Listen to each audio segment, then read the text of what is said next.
Alrighty, everyone, how are we doing tonight on a wonderful, wonderful Tuesday evening?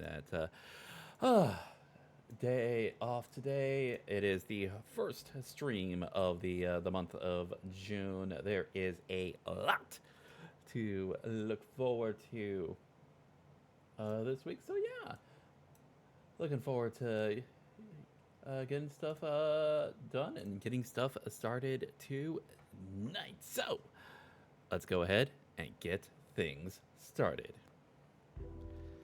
If you ever have problems with brigands, monsters, or the struggles of everyday life, I am the mercenary for the job. I am Zenny, mercenary VTuber for hire, at your service. Hope y'all having a wonderful day. Hope y'all enjoy today's stream. And actually, just give me one moment. Mouth is not tracking fully. There we go. Now we are fixed. Tonight we are going to be starting the third game in the Phoenix Wright Ace Attorney games, Trials and Tribulations. Looking forward to this one. Last week we finished things off with Justice for All, and I am actually, next time I do get close to finishing up a Phoenix Wright game, I'm actually going to not declare a finale for ahead of time. Because, yeah. Having to go until almost 2 in the morning. Almost 2 in the morning. Certainly did not bode well for me. And that was a mistake on my end. I should not have been so gung-ho on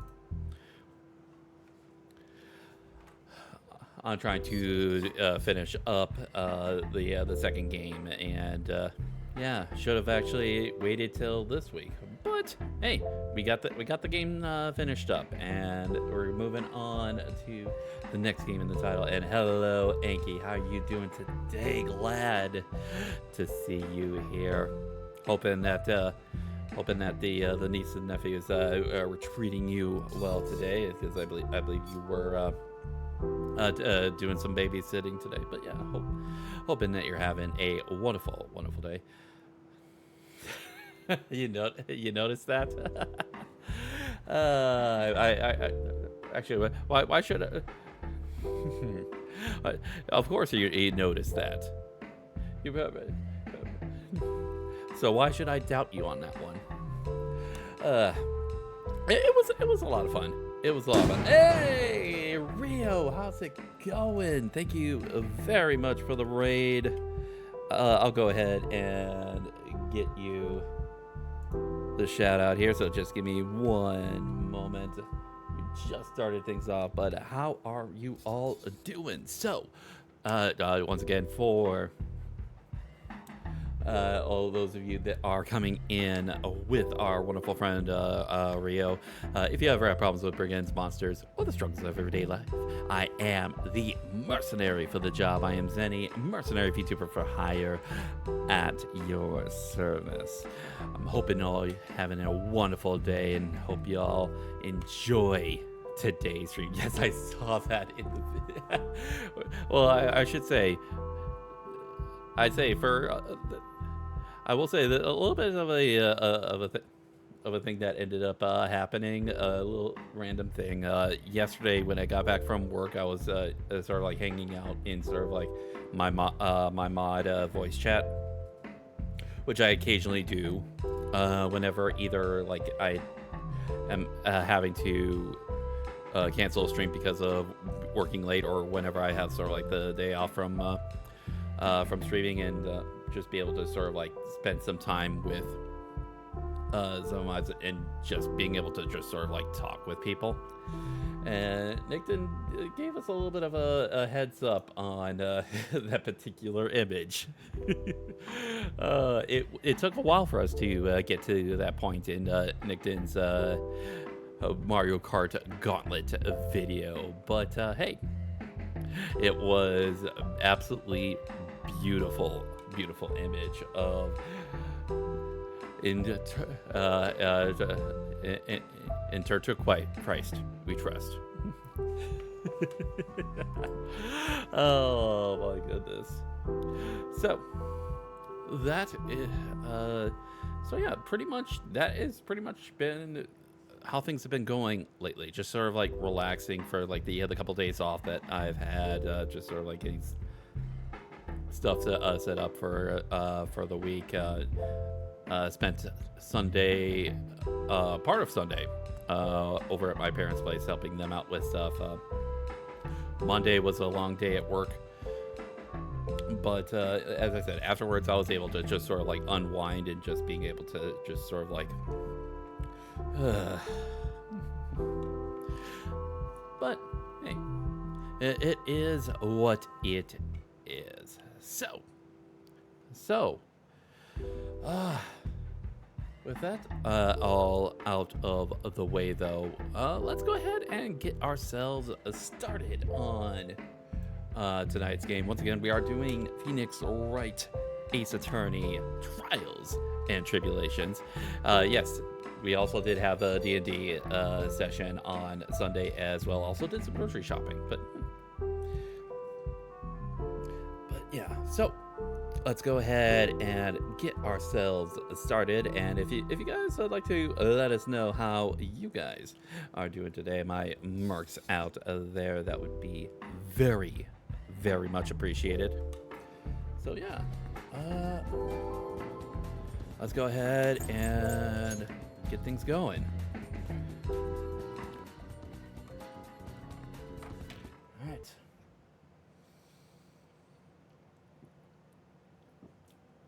Whew.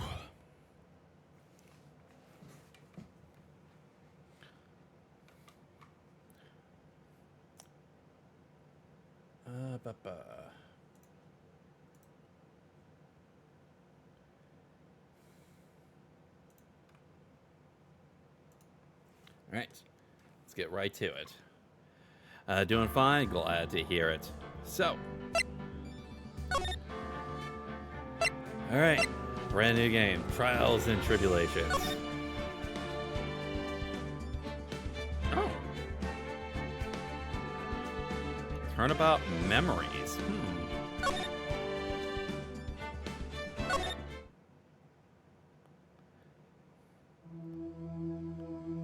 Are we gonna get a little bit of a prequel? How did I get into this mess? Why did I do that?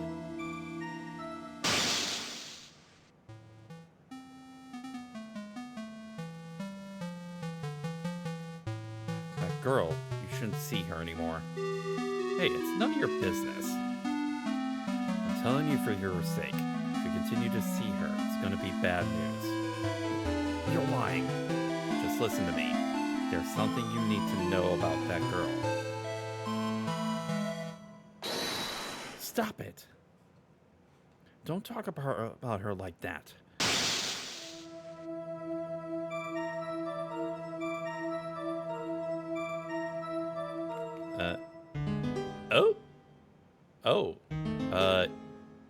It wasn't me. I didn't. I didn't do it.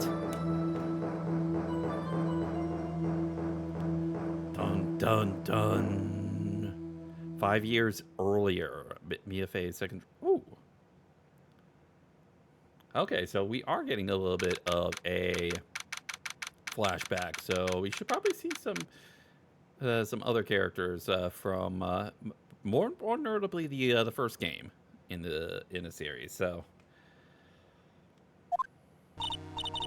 it's finally time. I'm kind of nervous. Oh, Mr. Grossberg, good morning. please calm yourself down. You're going to get yourself arrested for suspicious behavior, no? What are you talking about? I'm relaxed, Mr. Grossberg. Look at me. I'm relaxed. Let go of my apples. Obviously, you haven't got the temperament to be a lawyer. I'm so sorry. It's just that I'm so nervous today. Oh, that's right. It's your first time in the big leagues, isn't it? Well, never you fear, my dear. I'm Marvin Grossberg. I'm at your service. Actually, this is my second time in court. Still, you surprised me with your honest request last night. Let me handle this case, you suddenly said, and quite forcibly, too.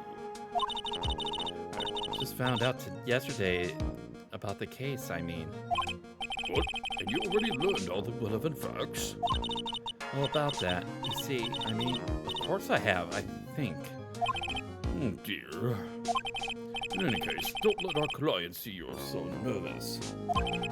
You see the poor man in pink sweater over there? That's our client.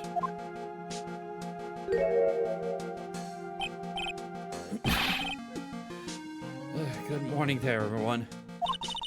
Good morning. Try to keep smiling, Mia. I just want to say, I'll give it all I got. Yeah, but it'll be fine. No problem. Are you all right there, Phoenix? Oh, what's wrong? You have a cold or something, Mr. Wright? Actually, it's Wright. Like the Flying Brothers? People screw it up all the time. And yes, I have a cold. That's what this mask is for. My doc says this way I won't give it to anyone else. Be kind to others, he says. Right, Mr. Wright. You have nothing to fear in court today. If you are truly innocent, I promise I will save you. Please let go of my shirt. That's right, he's the one on trial, not me. He's the one who should be nervous. You need to stay strong for your client, Mia. Alright, my name is Mia Fey. I'm still pretty new at this lawyer thing. First time I appeared in court was a year ago. That trial traumatized me so badly I thought I'd never set foot in another courtroom.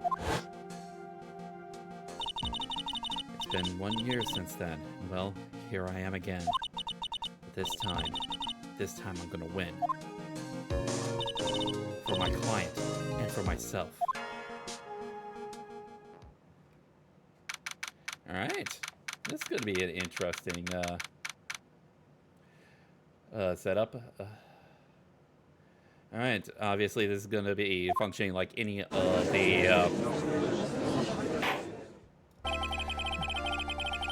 the tutorial trials.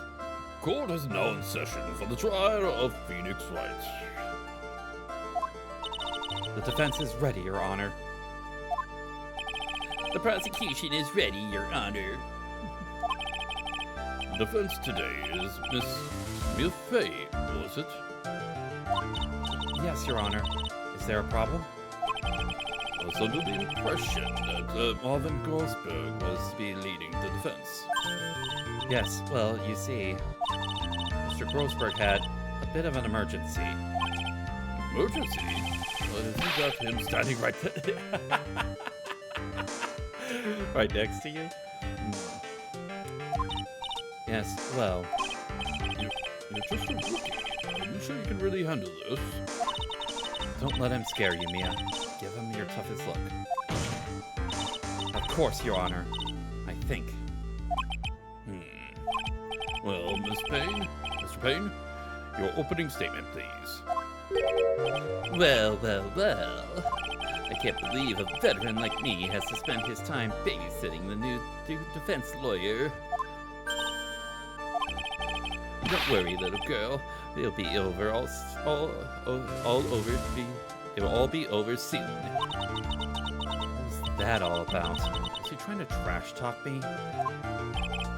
Now then, I'd like to proceed with the summary of events on the day in question. The incident occurred on the campus of Ivy University. Ivy University, wow.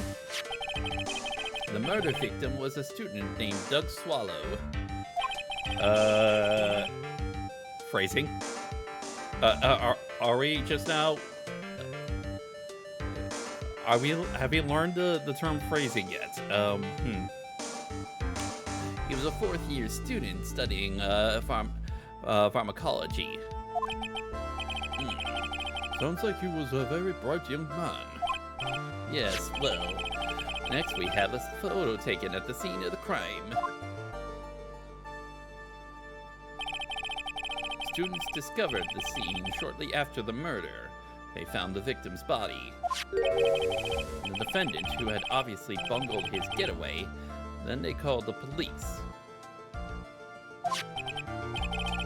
That certainly makes the defendant look very suspicious indeed. Very well. The court accepts this photo into the record as evidence. Alright. By the way, I can't quite tell the cause of death from this photo. Your reputation for sagacity is well earned, Your Honor. Sagacity. Sagacity. The truth is that this victim died a rather unusual death. An unusual death? What do you mean, Mr. Payne? Well, perhaps the defense would like to take this question. Huh? A simple question I thought you might loosen you up a bit. I am a genteel man, if you will. A what? Stand up to him, Mia. Show him what you're made of. Oh, a perfect opportunity. Well, what was it? The cause? Go on. Please say you know at least this much. I'm so sorry. I didn't get a chance to read through the whole file. My hemorrhoids are beginning to act up. Now see here. The details of the case are filed under the court record. But you knew that already, didn't you? Ah, the court record. I think I can see that by pressing. Yep. All the weapons we need can be found in the court record. Take a good look. Or look at the data there and think carefully before you answer, my dear. Yes, sir. I'll do just that. Gotta stay calm. Can't let that prosecutor get the better of me. Court record. Okay, let's take a look. Alright. Alright. I figured as much. I probably didn't really need to take a look at that just from taking a look at the picture. I kind of figured that electrical shock might be a more prudent Now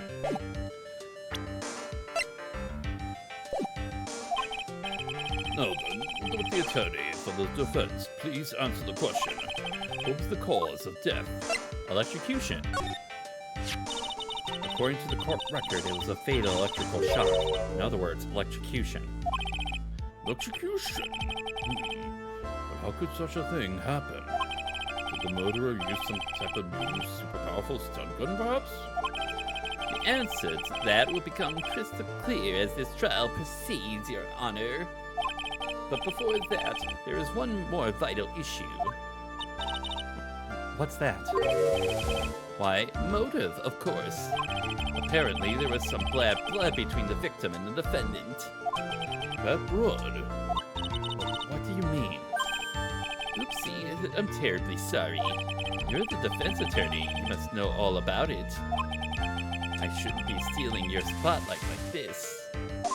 I don't like this guy's smug attitude. That's Winston Payne for you. One smooth operator, if you catch my drift. He's not really all that much of a smooth operator. He's just a cowardly man that hides behind his words.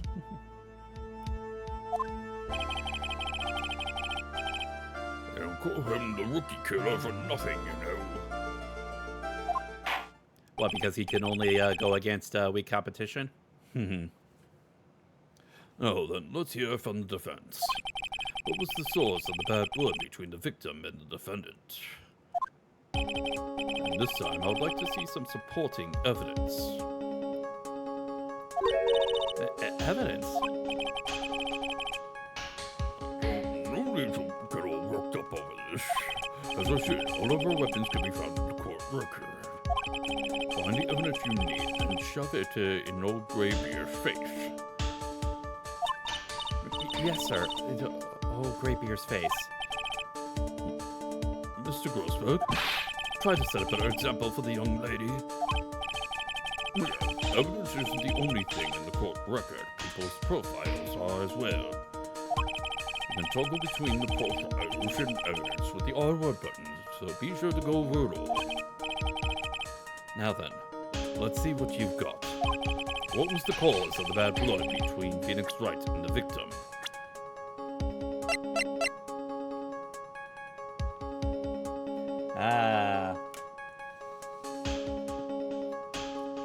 I do believe that we are going to be... Yep.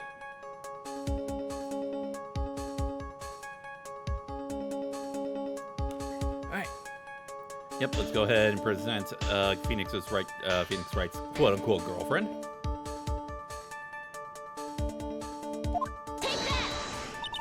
The reason for the bad blood between the two of them was this woman here. Dahlia Hawthorne, was it? Is it? Very good, Miss Faye. You seem to have picked up on at least this much. This woman is the girlfriend of the defendant, Phoenix Wright. But until about 8 months ago, she was with the victim, Mr. Swallow. Clearly, she has some part to play in this story.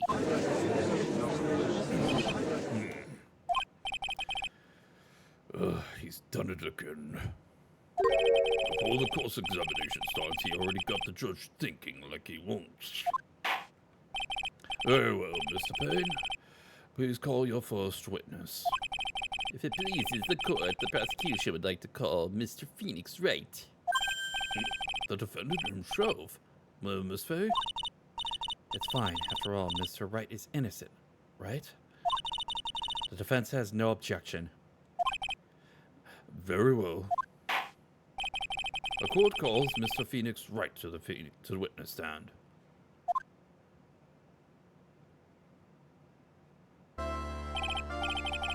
Witness, please state your name and occupation. Yes, my name is Phoenix Wright. My job is, well, right now I guess I'm a suspect. No, he means what you did before you were arrested. Oh. I was a university student. Mr. Wright, you understand that you are suspected in the death of your fellow student, but I didn't do it. I'm innocent, I tell you. I'm telling I was... Would the defendant please refrain from passing on his coat to the rest of us? It seems this witness has something he wants to say. Well then, Mr. Wright, please tell us about your relation to the victim. Right away, Your Honor.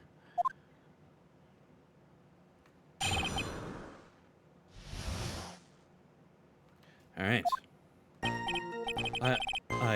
I admit I was there, but I'm not a killer. All I did find was his body.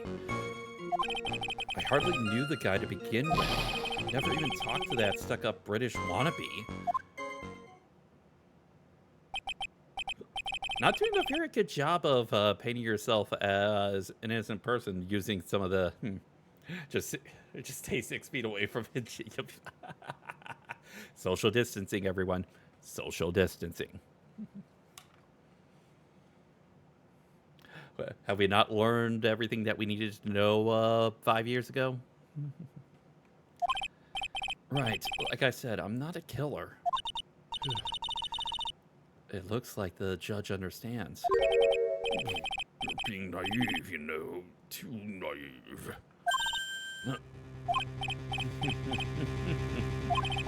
It seems you've forgotten one small thing, young lady. And that would be, this witness still has to undergo something called cross-examination. Cross-examination? He's right.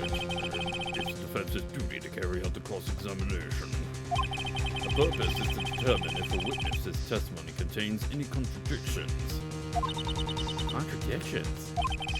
If a witness is lying, their statements will conflict with the court record. But Mr. Wright is my client. even if he is your client in court, all lies must be struck down. As a lawyer, that is your duty, you see. What does he mean by that? Is he saying that testimony just now? That there was a lie? A contradiction? Now then, a cross-examination, if you please, Miss Fay. Please, Mr. Wright, tell me you haven't been lying. You wouldn't do that to me, would you? Alright. Alright, so...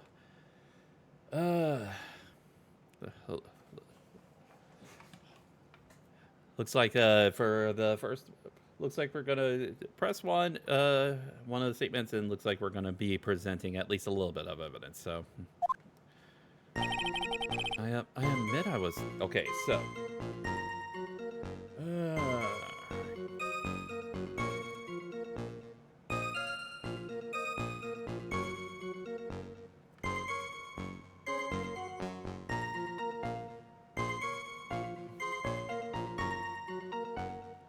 all right, to the fourth statement.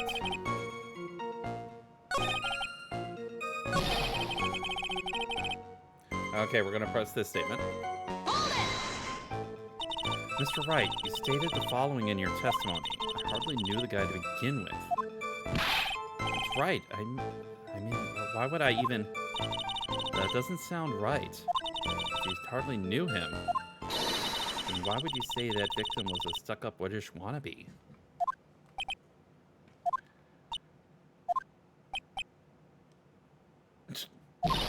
Well, Mr. Wright? No, it wasn't me. I'm not a killer, I swear. Mr. Wright, I will give you an opportunity to revise your testimony. How is it that you knew the victim was, as you put it, a British wannabe? Yes, well...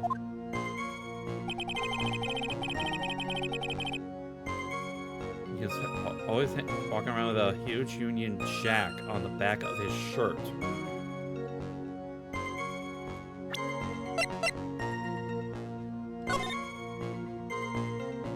I don't see a Union Jack there.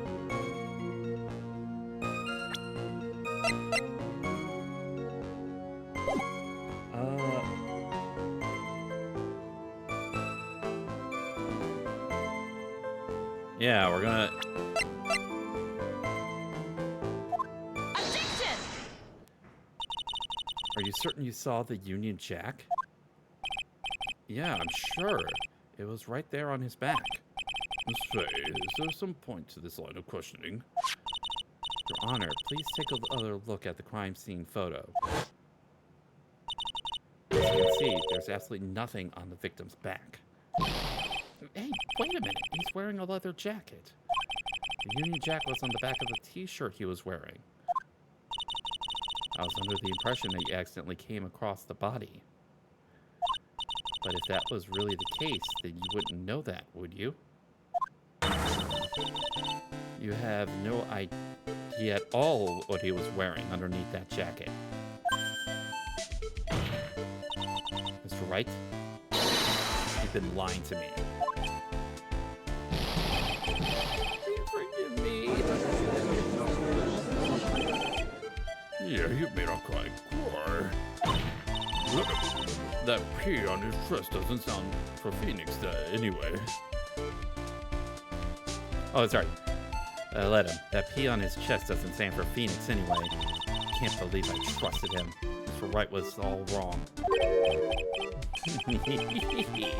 Those impressive bits of your examination. Thank you for uncovering the defendant's lies for me. It's quite clear that this man did not simply stumble upon the scene of the crime. Uh-oh. Did I go too far? By the way, Mr. Wright, you seem to have rather bad cold. Have you taken any medicine for it?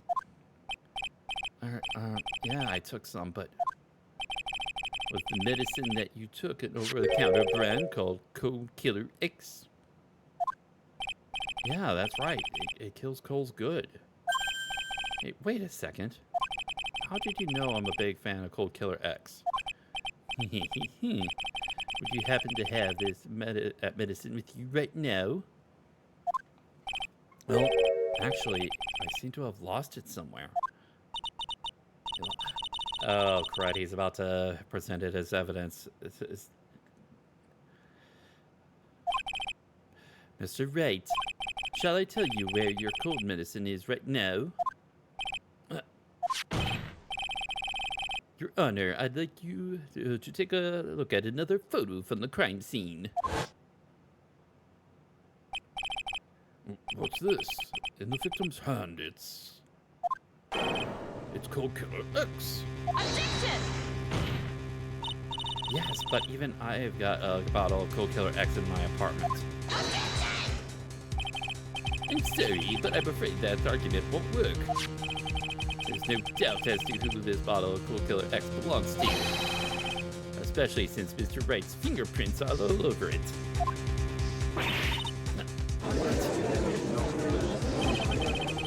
Sensing his murderous intent, Mr. Swallow must have picked up the bottle of medicine, dropped it by Mr. Wright, and held it in his hand. His purpose in doing so can only have been to identify his killer as Phoenix Wright.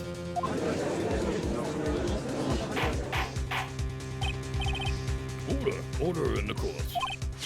Your Honor, I'd like to present this photo and bottle as evidence. Very well. The court will accept them into the record. Alright.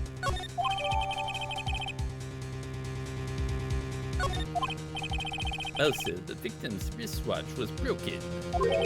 Broken? Yes, it ceased functioning when a large wave of electricity passed through it. Well, Mr. Wright, do you have some sort of kind of explanation for all this? This is really bad. Oh, my buttocks. Poor hemorrhage.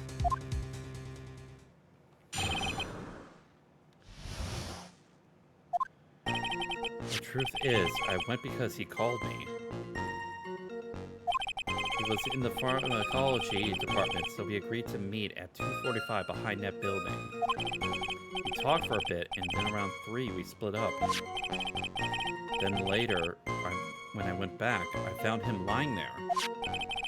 I've been taking Cold Killer X for the last 2 or 3 days. I lost my bottle of it around lunchtime on the day of the accident. Mr. Wright, that is completely different from... Yeah, it is. Phoenix? That was, yeah.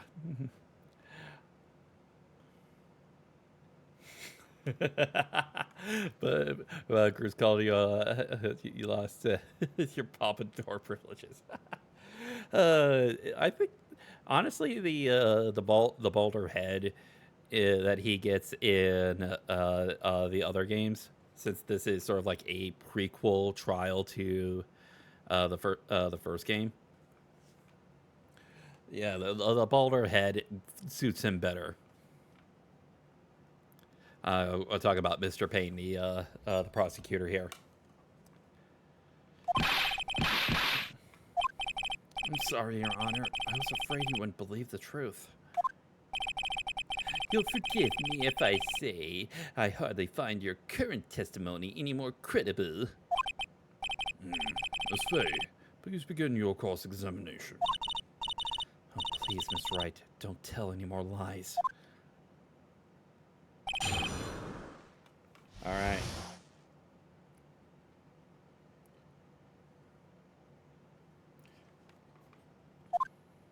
All right, we're gonna press on the second.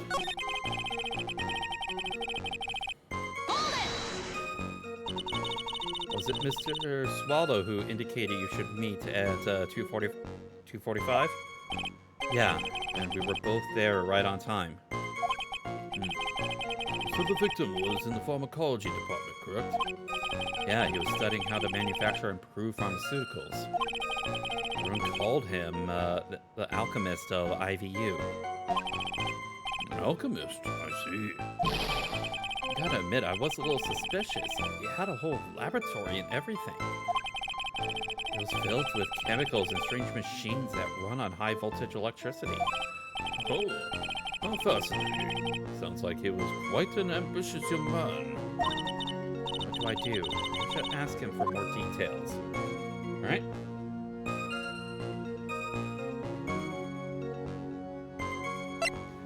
Let's ask about the pharmacology department. I was wondering if you could tell us a bit more about the pharmacology department. Okay, sure. I don't know all that much, though. A little bit earlier in your testimony, you said something interesting. You said the department uses strange machines that run on high voltage electricity. That's right, and they sure look dangerous. They use non-standard voltages, so there are high voltage cables everywhere. High voltage cables? Yeah, there was electrical poles set up all around the building. High voltage cables run overhead around the door, on the roof. Finally, I think we're getting somewhere. Alright. Alright, now we're gonna press on the sixth statement.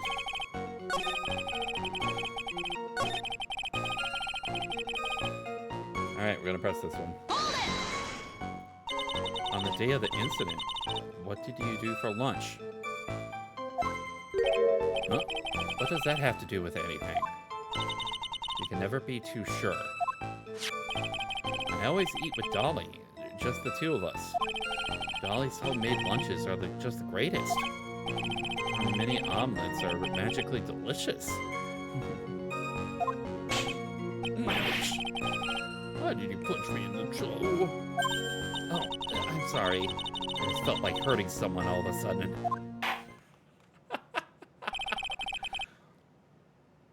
I think that's enough for now.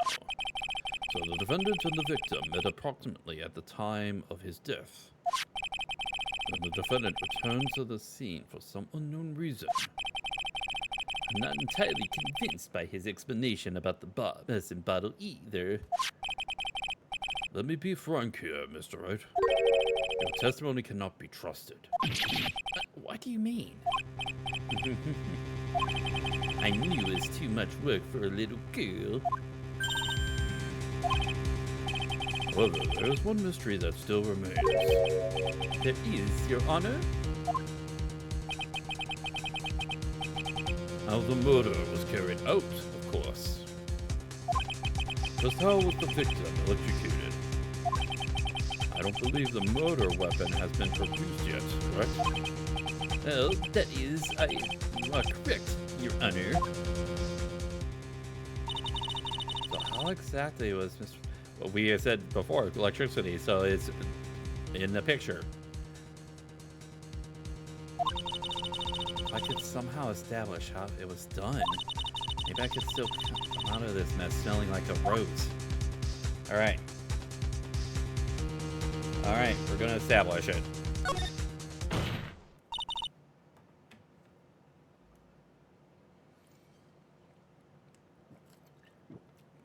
Your Honor, Yes, Miss Faye? I believe if we were able to piece together everything we've heard up until now, we should be able to solve the mystery of how Mr. Swallow died. That would be most impressive.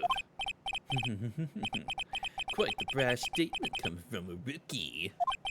But even a beginner like you must understand the basic rules of court, yes? An attorney must be able to substantiate their arguments with evidence. Of course, I knew that. Actually, I've totally forgotten about that. Now then, Miss Faye, let me see what you've got. Show me how you believe the victim was electrocuted. All right.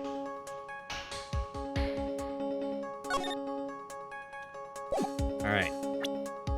So we're gonna present this one. Take that! As for the cause of death, I'd say this picture captures it quite well. What?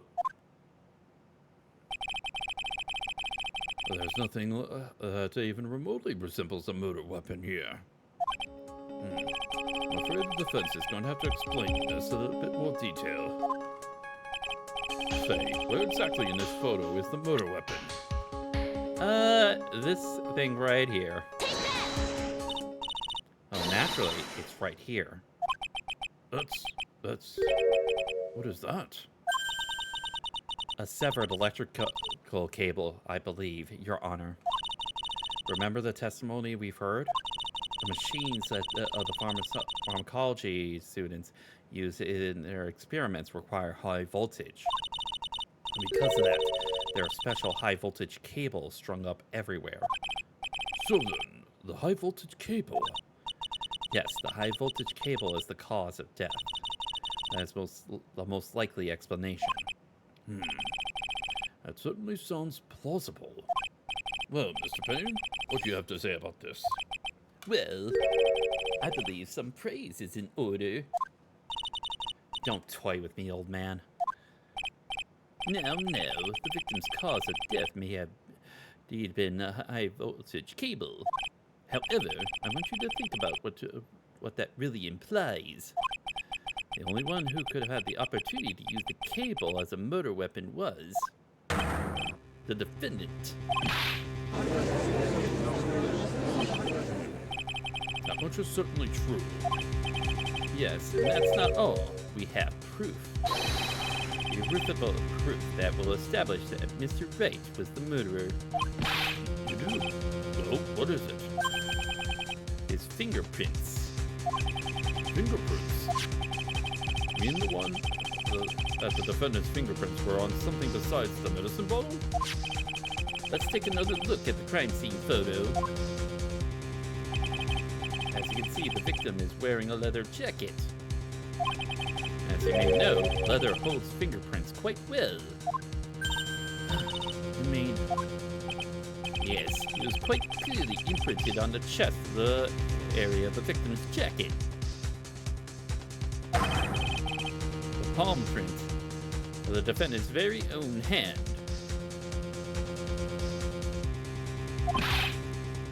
What? I can only think of one way Mr. Wright could have left a print like that. Intent on murder, he squarely pushed the victim towards the severed electrical cable.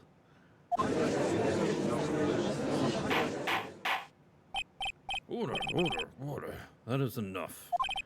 I think we can conclude that there is no reason to continue with this cross-examination. Stick a fork in us. We're done. Mr. Grossberg, My hemorrhoids never lie. The show is over, Mia. I knew that boy was guilty from the first time I saw him. no, you're wrong. Mr. Wright is innocent. No further evidence is required to convince me of this man's guilt. Your Honor. At this time, I'm prepared to render a verdict in this case.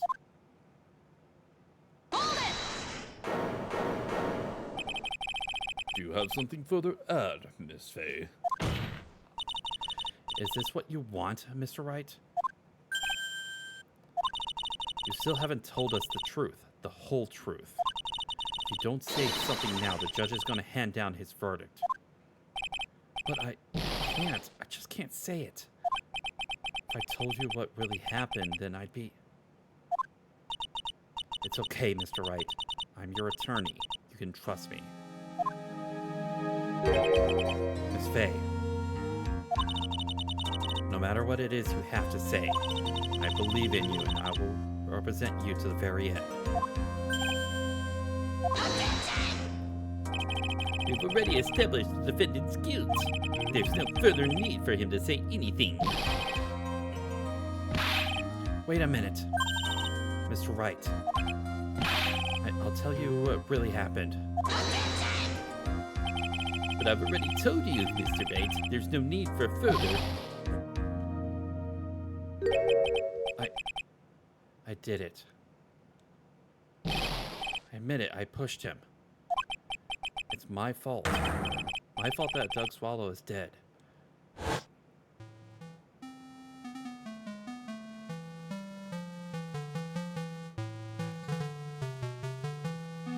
Yep.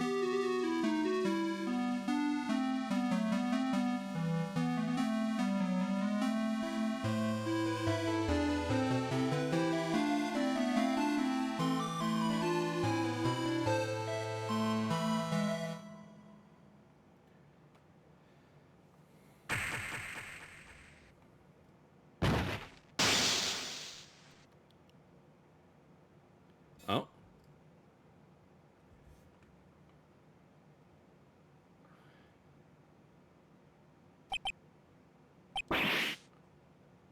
What you just said, was that the truth? Yes, I was afraid that if I told the truth, everyone would think I was the murderer for sure. Well, as things currently stand, we're all absolutely convinced you are. Please give me one more chance to explain. This time, I swear I'll tell the whole truth. It'll be okay, won't? Miss Fay, I believe in you. Thank you. Still can't believe it. You really did push the victim. By your words into Harlem Shake.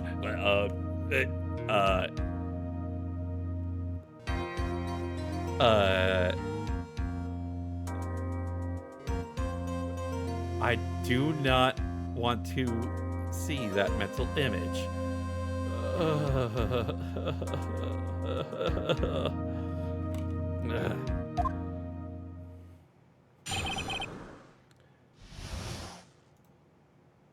All right. What the hell is wrong with you? Yeah, exactly. That guy, he was talking bad about Dolly. I lost my temper and gave him a shove. At that moment, I heard some kind of loud noise. A little while after I left, I started to get worried. So I went back, but he was just lying there, dead. Well, the explanation is really quite simple. When you pushed him, Mr. Swallow flew back and touched the electrical cable. He died from the shock, and as they say, is that. But then, if he was pushed back on his back, why is he dead on his chest? Uno momento, please. As far as the crime photo. A simple explanation indeed. At the time of the incident, a light rain had been falling. Wet from the rain, the victim was more easily electrocuted. But when I pushed him, there wasn't any electrical cables nearby. If there had been something like that, even I would have noticed it. That's true. Even a doofus like him couldn't mix that. Miss Faye, let me warn you right now that if your cross-examination doesn't yield any new facts, I intend to deliver my verdict without further delay. Are we clear on that? Yes, Your Honor. Don't give up, Mia. If he is innocent, there must be some kind of evidence that somewhere that will prove it. All right.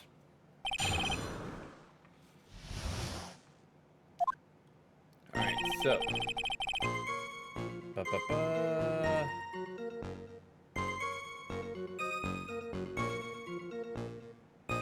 Okay, so we're gonna press on the third statement.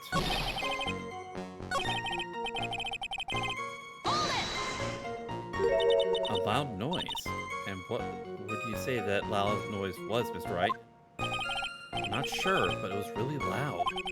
It was like snap. You know, come to think of it, I wonder what it was.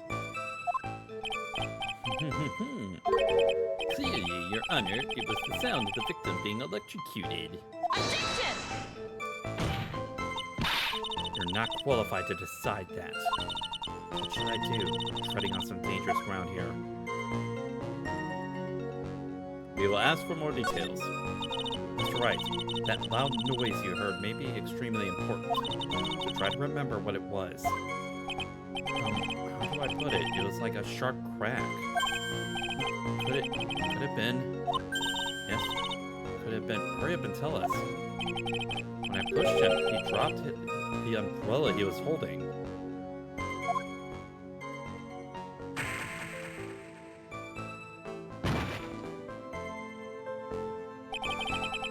Fell right on top of it and it broke. That was probably the noise I heard. An umbrella, huh?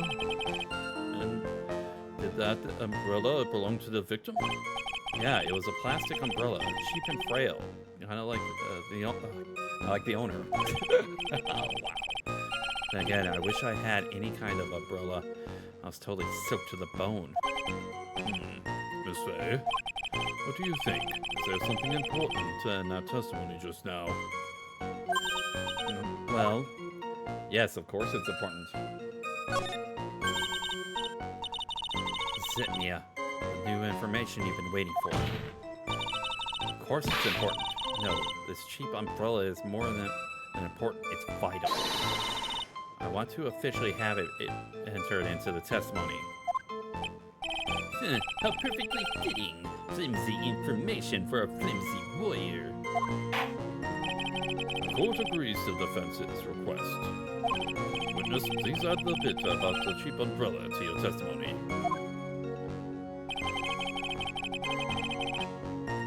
All right.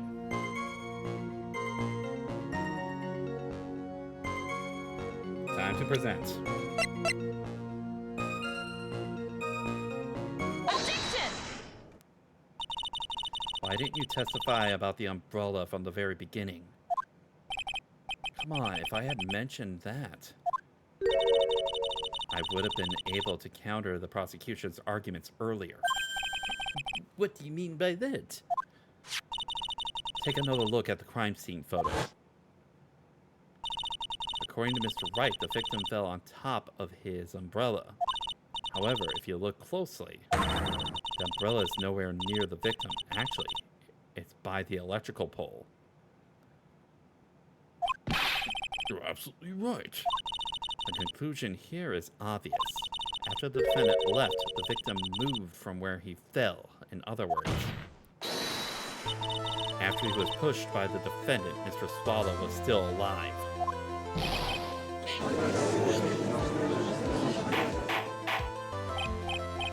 Order. The victim moved? Mr. Payne, the umbrella in this photo, where is it now? Well, it was collected by the police at the crime scene. I want to present it as evidence immediately.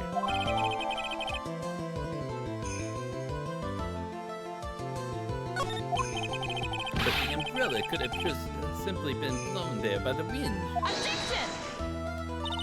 According to the testimony, the victim fell on top of the umbrella. There's simply no way it could have been blown there by the wind.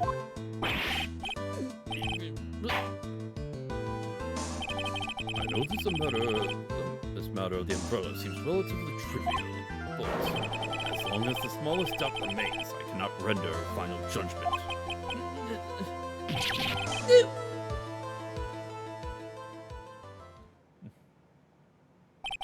I must say, I still find it hard to believe that a huge hole has been blown in the prosecution's case by the defendant's testimony. All right. Well done, Mia.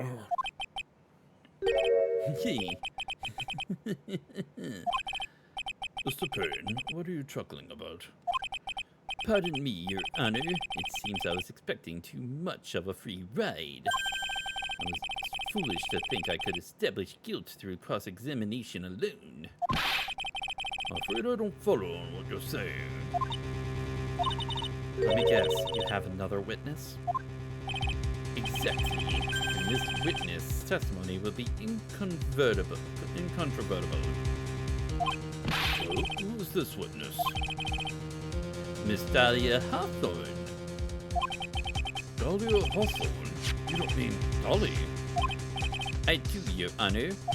The defendant's very own lover is a witness to this whole thing. That's right. She was at the scene of the crime when the murder took place. I'm sorry to break the bad news to you, my dear.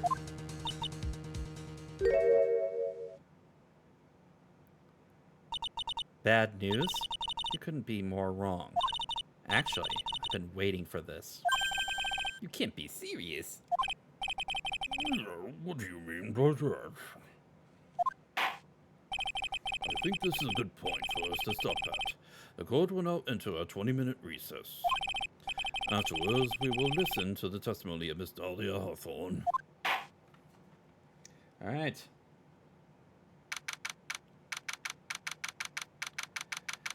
Alrighty. Miss Faye, I'm sorry about what happened back there. It's all right. At least you told us the truth in the end, Mr. Wright. Yeah, so I guess I can start to relax then, huh? Relax, my boy. You can't be serious. You're hiding such important facts. But the next witness is my Dolly, right? She'll save me. I just know she will. Why do you think that? What do you mean? She's the love of my life. That's why. The love of your life, huh? Would you mind telling me more about you and Miss Dahlia Hawthorne? Sure, no problem. Dolly and I, we first met about 8 months ago right here in this very courthouse. Actually, I'm studying to be a lawyer on the side. Anyway, one day she and I just bumped into each other in the reading room downstairs. That's why I really think it was fate that brought us together. As soon as I first set eyes on her, I knew she was the one for me. Oh, here, take a look at this. She gave this to me the day we met as a symbol of our love. Dude?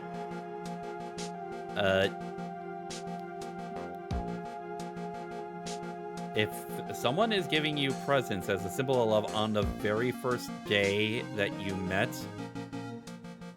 that is serious red flags. She had been wearing it around her neck that day, but then she took it off. But before she gave it to me, she said, "I want you to carry this." So she gave it to you as a present, I see. This darling little bottle is filled with memories of my darling sweet Dolly. It certainly is a little bottle. It makes me so happy. I show it to everyone I meet. I want to share my happiness with the whole world.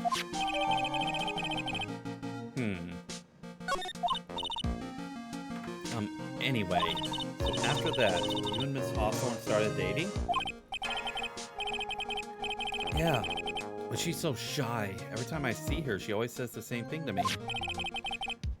Please give it back now.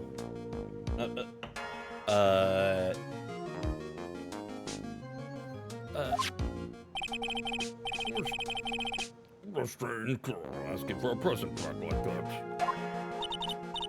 By the way, Mr. Wright, the day you first met Dahlia Hawthorne 8 months ago, it wouldn't happen to have been on August 27th, would it? Huh? Yeah, it was, but how did you... This happened on August 27th right here in this courthouse. What's this? A newspaper clipping? Let's see. Murder in the courthouse. Murder? Oh, you really there? Let me see that. Oh, I see. Yeah, I think I understand what you're trying to say. I think I understand why you suddenly took a keen interest in this case. You believe there is some connection between these two cases. Am I correct? Oh! Thank you very much for the follow, Spartan.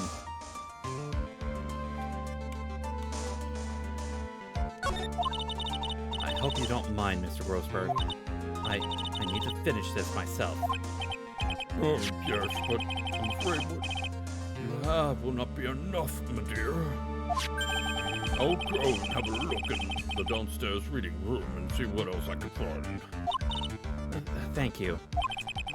I want to do whatever I can to be of help to you, Mia. Well, it looks like recess is about over. We'd better all get moving.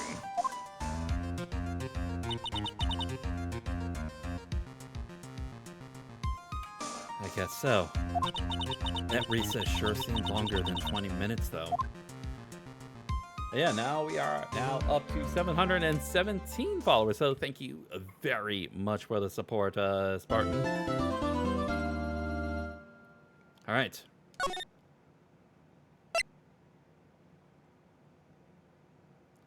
All right.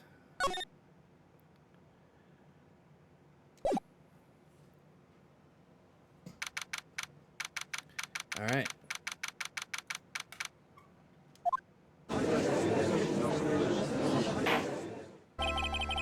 Court will now reconvene. Mr. Payne, please call your witness. This next person is someone who witnessed the crime as it happened. The prosecution calls Miss Dahlia Hawthorne to the stand.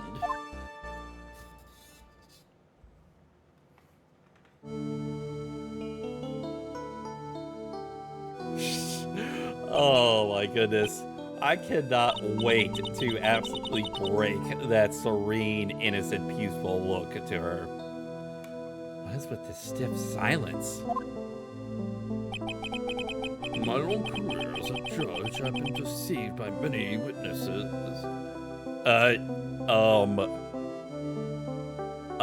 Judge?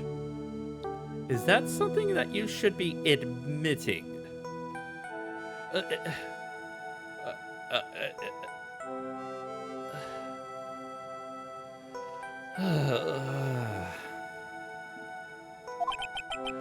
My job to doubt and take no one at their word. But in your case, I must admit you radiate a glow of complete sincerity.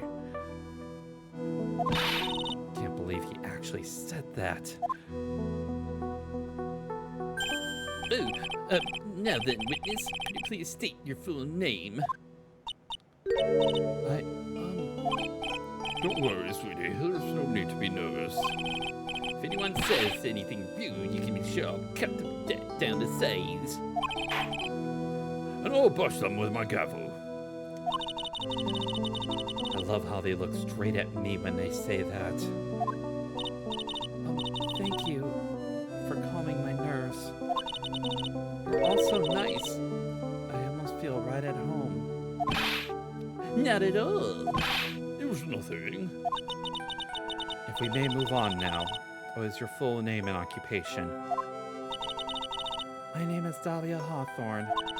I'm a junior in literature at Ivy University. I just want to say it's an honor for me to be here in your noble presence. The honor is all mine. Dude, we're not talking about you. No, the honor's all mine. Oh boy. Well, we know whose milkshake brings all.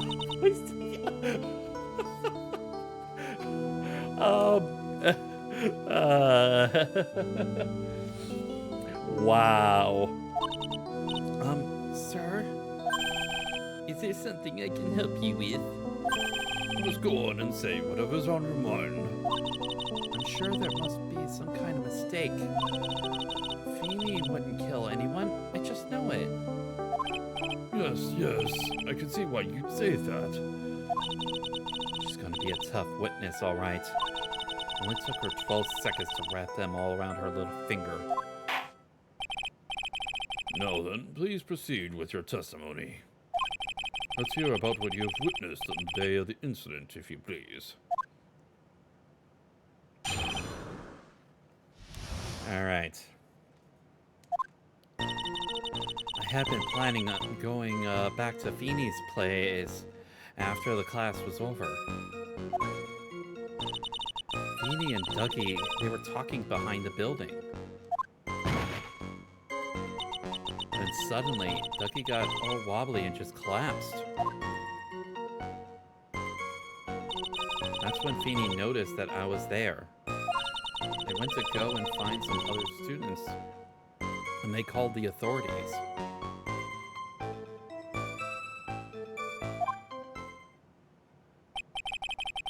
I don't know what to say. According to you, Miss Hawthorne, the defendant didn't do anything wrong.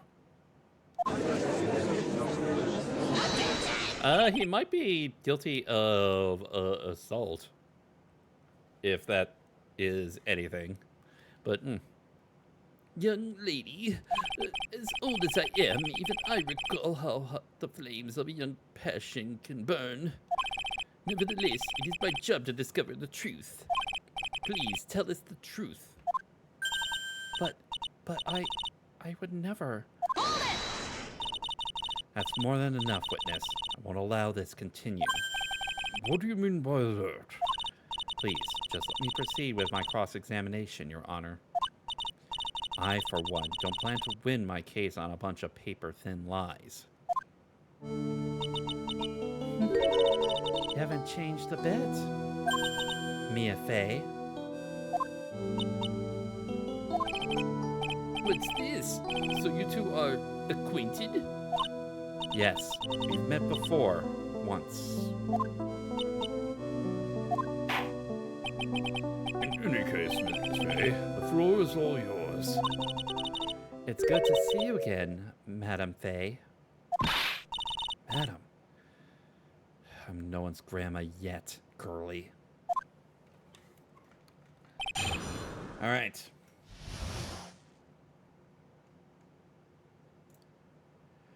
All right. We're going to press on the third statement.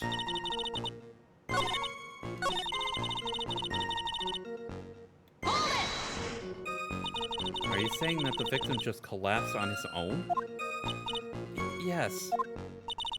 In other words, the defendant never touched the victim, is that right? I was watching the whole time. Feeny never did a thing to Dougie.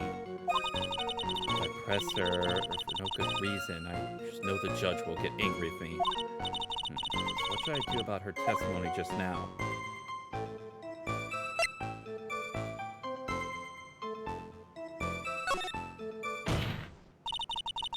Feeble lies are not very becoming, Miss Hawthorne, so let's drop them, shall we? What? I would never. Miss Fay, I will not allow you to badger this witness.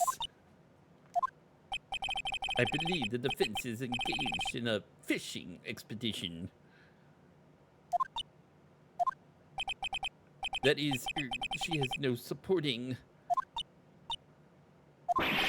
Please do not glare at me like that. I'm just doing my job. Now then, Miss Hawthorne. The defendant's palm print was found on Mr. Swallow's leather jacket. It has already been shown that Mr. Wright did, in fact, push the victim. What? There's no need to try to cover for the defendant.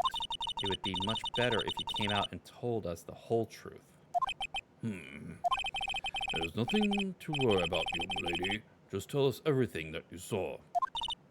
Yes, Your Honor. I will, if you don't mind. I'd like to revise my testimony. Looks like we're finally getting somewhere. Actually, I didn't see the moment he pushed up. Okay, so... Didn't look like they were fighting, and I didn't hear anything unusual either.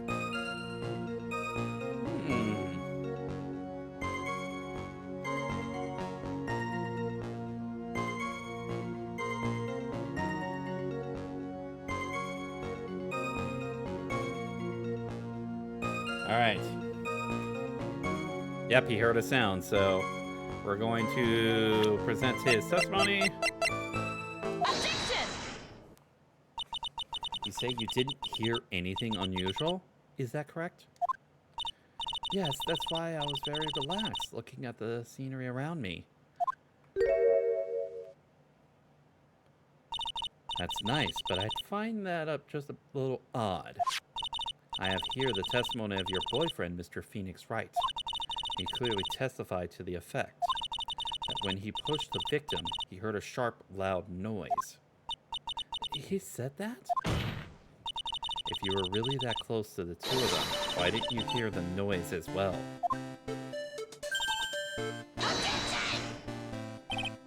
Well, maybe the noise wasn't all that memorable. Objection!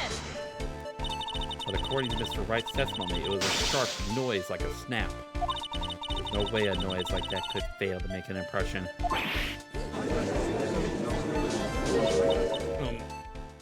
May I have a moment to answer? By all means. I know the reason why I didn't hear the noise. You see, the truth is, I had my headphones on and I was listening to music at the time. Headphones? You mean both of your ears were covered? The rain was just beginning to let up, but it seemed as though the war wasn't ready for its fun to come out to an end yet. So the sky continued to flash and rumble. Thunder and lightning, huh? Yes, I'm afraid the sound of thunder. So I put my oh, you're afraid of the sound of thunder. So I put my headphones on to block it out. Well, Your Honor, as you can see, there weren't any contradictions in her testimony after all. Other than... Wait a second, Mia. That testimony just now. She said something that could totally change this whole case.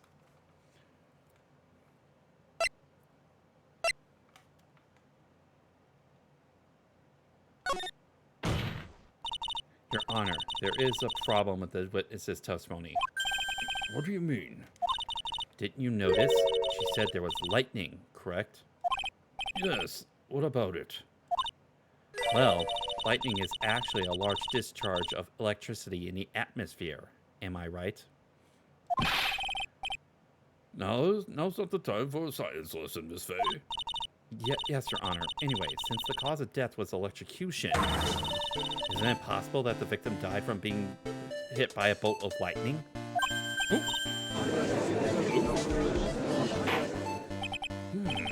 must admit that the thought had not occurred to me. Just what kind of thoughts do occur in this guy anyway? This entire case is built on the premise that Mr. Doug Swallow was murdered. That very premise itself is mistaken. The defense believes that Mr. Swallow was, in fact, victim of a stray bolt.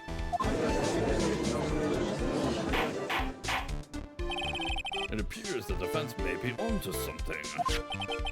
Could it be that the death was actually accidental? All right, you did it, Mia. I'll be taking that knife.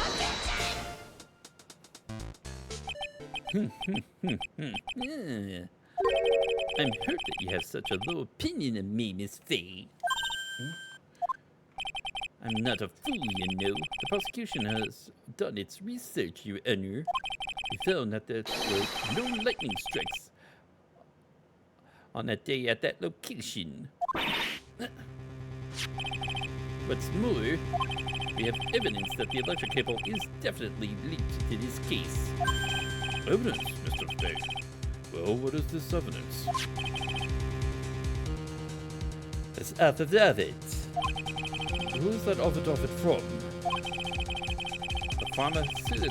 The pharmacology students who were conducting experiments in their labs that day. Allow me to read out to the courts the testimony of the pharmacology students. All equipment in the labs lost power all of a sudden at around 3 p.m. that day. Was it a blackout? All of the lab's equipment runs on high voltage, Your Honor. So you're saying the equipment lost power because... Precisely, they lost power because of the severed electrical cable. The power outage occurred approximately 3 p.m. Which fits with the time of death listed in the autopsy report. Exactly. In other words, the victim died as a result of touching the severed electrical cable. According to the students, the cables were very old. They were planning on having them replaced in the near future. I see. Apparently, the cables had become so brittle that even the smallest bump could have caused them to break.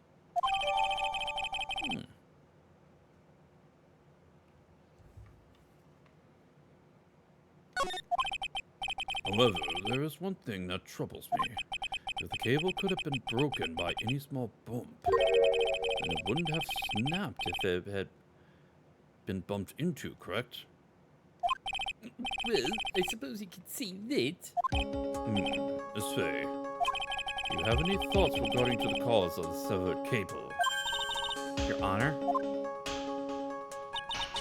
I don't like how this is looking one bit. I have to come up with something to try to regain some momentum. If it pleases the court, the defense would like to state its opinion. Well then, let's hear it. Who or what is it that caused the cable to break?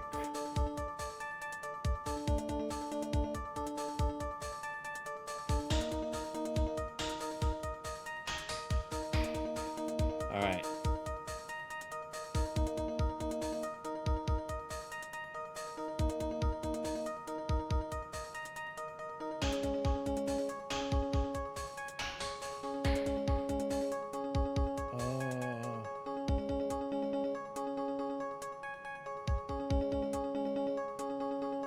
Okay.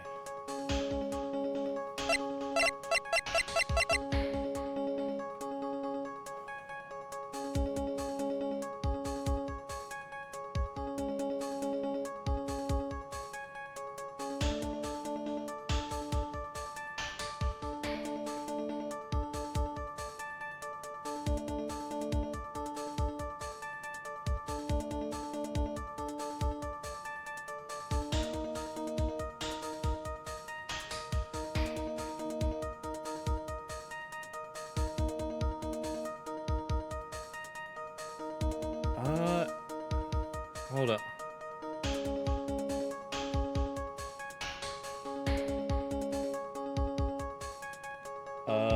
Hold on a second.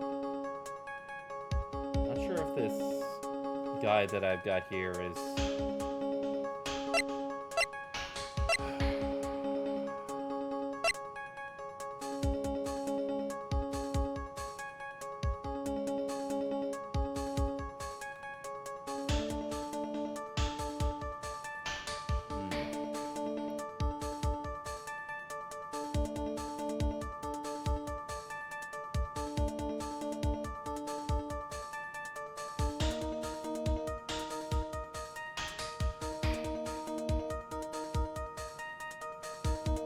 Okay,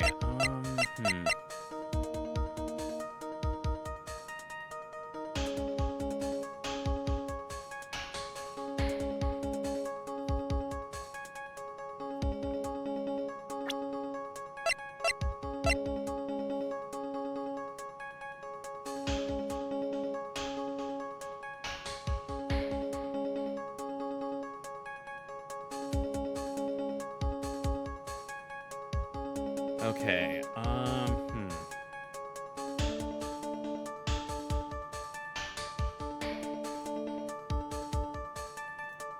Just give me one moment.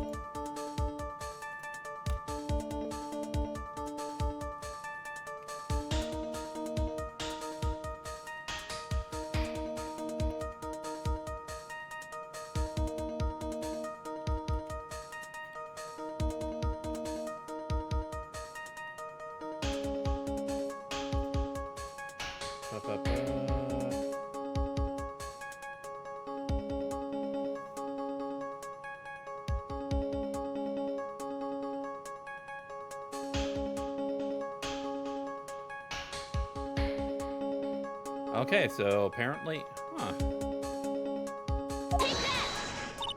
Honor, please think back to Mr. Wright's testimony. The defendant's testimony. He said that after he pushed the victim, he heard a loud, sharp noise. Now, this happened at around 3 p.m., correct? Yes, that sounds right. Wait, are you saying that? The lab equipment lost power at 2:55, which fits right with Mr. Wright's timeline. In other words, it was Mr. Wright's shove that caused the power outage. Yes, the prosecution also came to that same conclusion. It was that very shove that caused Mr. Swallow to be electrocuted. Objection! I'm afraid I can't agree with you there, Mr. Payne. What is that supposed to mean? Take a good look at where the victim landed after being shoved. See the umbrella? It's by the electrical pole. That's right, the victim banged into that pole as a result of being pushed. It was that impact that caused the cable to break. Well, that makes sense. And the victim was electrocuted. I'm sorry, Your Honor, but no, it doesn't make sense at all. If the victim was shoved into the far pole, then he could have been electrocuted by the severed cable in the foreground here. In other words, someone other than my client must have electrocuted the victim.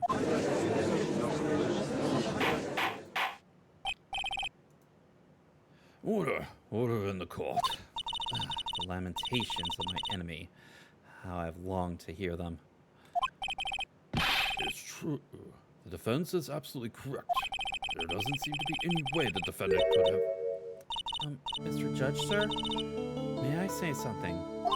The Madam's attorney's explanation. She said something that are a little different than I remember them. What the? Please, just once more. May I please testify one last time? Please, Mr. Judge. Of course it's all right. Just go right ahead and give your new testimony. This is it. She's finally starting to show her true colors. Alright. The truth is, Feeney pushed him twice. The first time was into the electrical pole. That's when the cable broke. And Dougie tried his best to run away from him. But Feeney caught up and crashed into him from behind. The cable snapping and Dougie being electrocuted all occurred in less than a minute. Oh, okay. So she went from trying to defend our client to now straight up accusing him. So after being shoved, the victim got up and tried to run away. And that is when the defendant pushed him for a second time? I'm so sorry, Feeney, but I just have to tell the truth. I'm doing the right thing. Am I, Mr. Judge? Of course you are, my dear. As painful as it may seem, you are. Now then, Miss A, you may proceed with your cross-examination. Time to pick her apart. All right.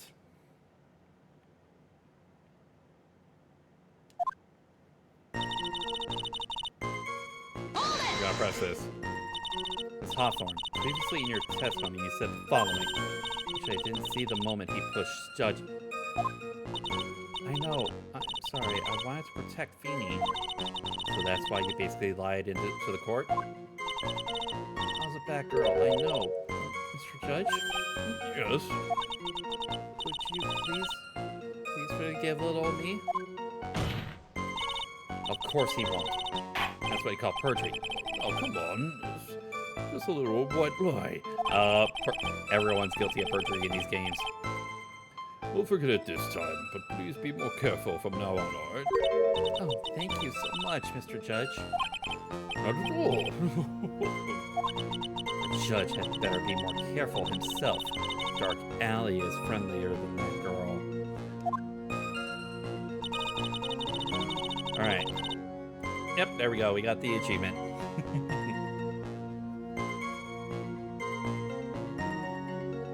Alright. On the fifth statement. Okay, we're going to be presenting evidence.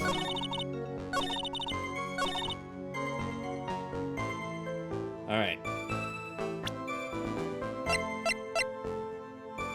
Objection! That's enough, witness. I'm afraid I don't understand. You will in a minute. Could you please look at this picture? Oh, that medicine. That's the one Feeny likes to take for his cold. It's not the medicine I want you to look at. It's the wristwatch. It stopped at the precise time the victim was electrocuted. In other words, 3:05 p.m. Yes, and your point is, Miss Ray? My point is this. What time was it when the lab suffered that power outage due to the cable snapping? Well, according to the student's testimony, the answer is clear. It was 2:55 p.m. Would you care to explain to the court, Miss Dahlia Hawthorne, what exactly happened during this 10-minute interval? The defense proposes that it was during this interval that the real murderer killed Mr. Doug Swallow. Order in the court. It's nonsense. The real murderer. Objection! Even you cannot deny the time between the cable breaking and the electrocution are completely unaccounted for. Then who was it? Well, sir, you say you could have done it. There's only one person who could have murdered Mr. Swallow. Only after my client had left the scene. There was a window of opportunity for the real killer. Miss Ray, is the defense ready to indict someone as this real killer? Is it finally time? It's the moment I've been waiting for. Yes, Your Honor, we are ready. Very well. But remember, if you accuse the wrong person, you will be penalized. Think very carefully before you speak, Miss Ray.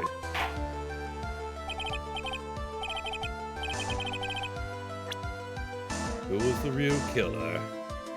It could only have been you, Dahlia Hawthorne. How can you? The defense is grasping at straws. 10 minutes passed between the time the cable broke and the time of the electrocution. What exactly were you doing that whole time, Miss Hawthorne? Were you really listening to some music while cheering them both on as they fought? I find it hard to believe that you didn't lift a finger to stop the men dearest to you. Order, Miss Ray. But I mean, why?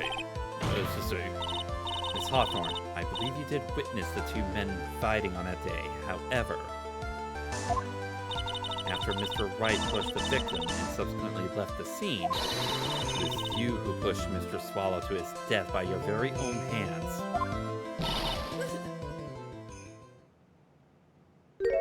How can you say something so mean, Madam Faye? I didn't do anything. Miss Ray, there's a very serious charge you are. Your Honor, please, I have something I want to say. What is it? Please strike everything the defense said just now from the record. What the? Are you daft? Totally wrong, Miss Faye. Dolly, she couldn't do something like that. Mr. Wright, get back in your seat. Bailiff, grab that man. Leave my Dolly alone.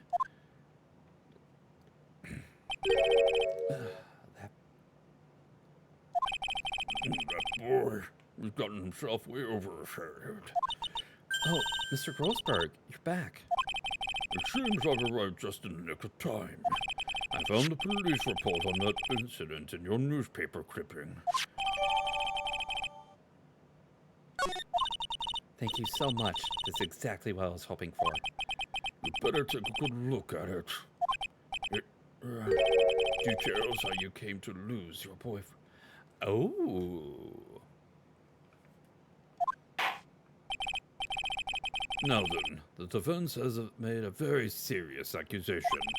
Mr. Payne, what do you have to say about this? Well, really, Your Honor,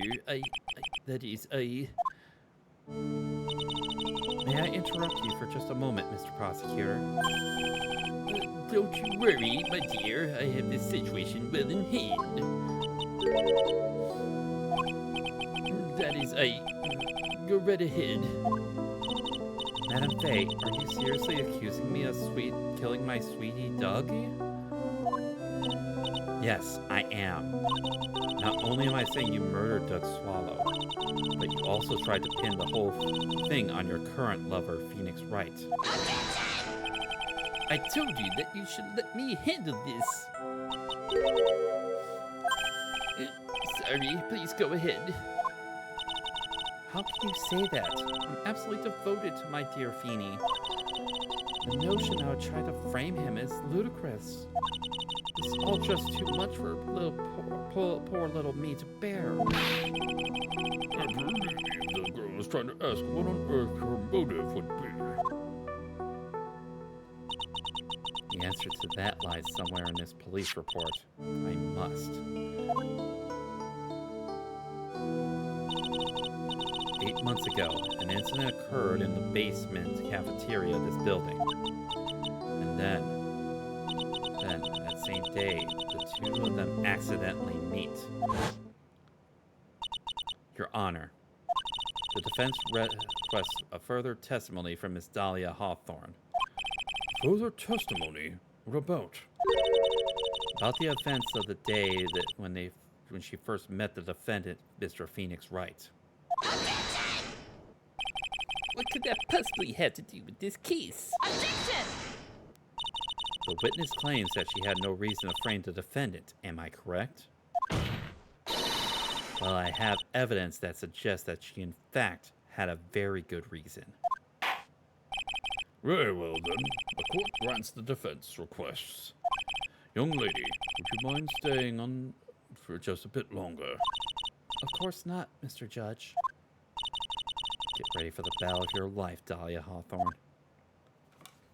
All right. All right. I first met my Dolly Feeding 8 months ago. It was like we were destined to meet in this very courthouse's basement reading room. The moment our eyes met, my heart skipped a beat. We've been going out ever since that fateful day. We're so lovey-dovey. We're so lovey-wovey. We literally make people sick. It's just jealousy, I think. Mr. Wright, do that again, and you'll be held in contempt of court. Now we enter the final act of our little drama. As we used to say in the days of my youth, go get her.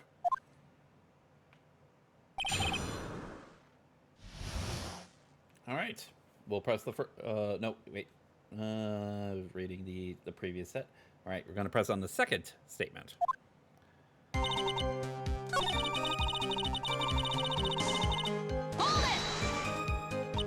The courthouse reading room.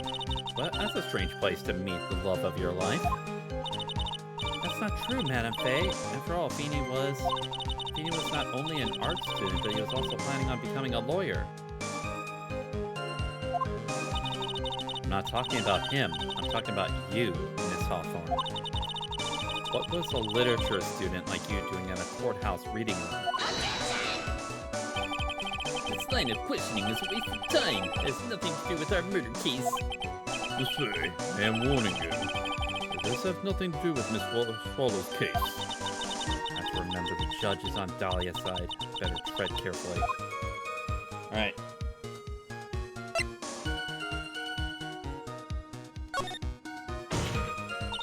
Your Honor, if you'll allow me some latitude, I think I can establish relevance.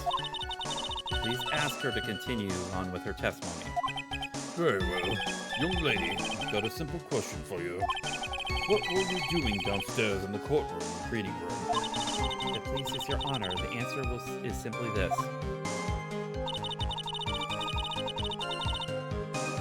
For a research paper you was writing.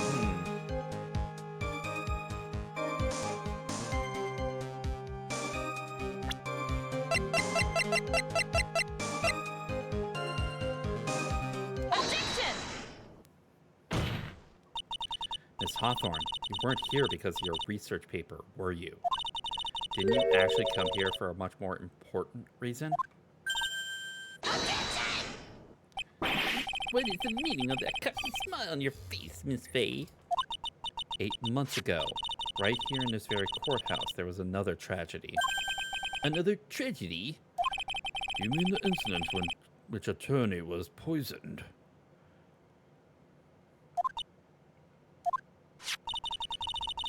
The name of the suspect in that incident is listed here in this report.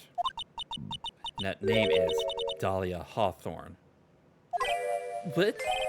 Dahlia Hawthorne? Yes, the sweetie pie everyone's eye, Miss Dahlia Hawthorne. She was the prime suspect in a criminal case just 8 months ago.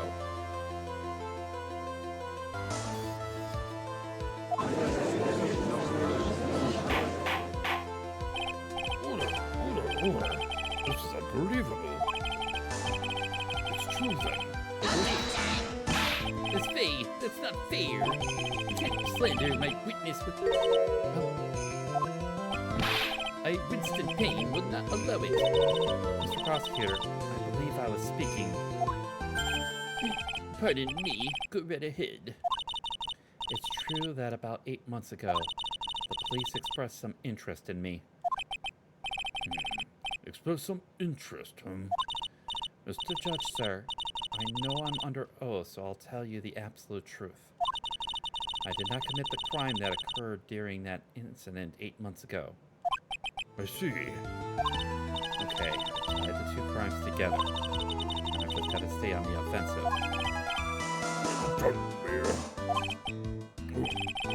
You really lit a fire in my heart and my...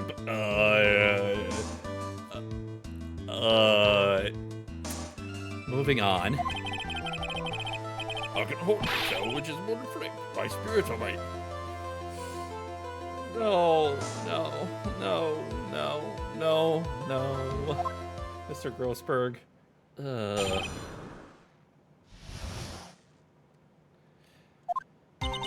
met the lawyer who was poisoned to discuss something in the cafeteria that day. I left my seat for just a moment, and that's when it happened. From what I heard, it was a liquid poison that is lethal at just 2 teaspoons. Not only that, I heard it was a very special kind of poison. So you see, I'm innocent. I wouldn't even know where to get a poison like that. So that's what happened here 8 months ago. However, as you heard from the witness's testimony, she had nothing to do with it. I think the defense is just about out of tricks. I'm terribly sorry, Mr. Payne. I'm afraid the defense has many more tricks up its sleeves today. I'll be sure to show them to you before the end of this cross-examination. Why does the defense suddenly feel stronger? Mia, you're glowing as the true lawyers are, my dear. A proud posture and self-confidence. Absolutely smashing. Right.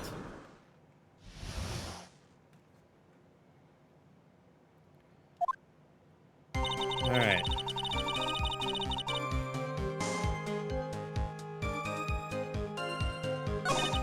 Okay, so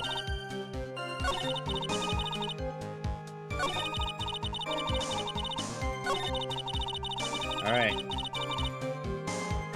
There's actually a reason. There's actually a way you could have learned. Objection! You wouldn't know how to get that kind of poison? I don't believe you. What? In fact, you had an easy access to that kind of poison, didn't you? At your boyfriend's lab. Boyfriend? You mean the victim, Doug Swallow? That's right. Up until 8 months ago, Miss Hawthorne was dating Mr. Swallow. If you'll recall, Mr. Swallow was a pharmacology student at Ivy University. Pharmacology? His laboratory contained highly advanced chemistry equipment. In fact, without such equipment, the culprit could never have obtained such a rare and special poison. Well, Miss Hawthorne, it seems you had access to the poison after all. And then it was a matter of slipping it into the victim's coffee when he wasn't looking. The only person who could have done that is the one sitting at this very table. You.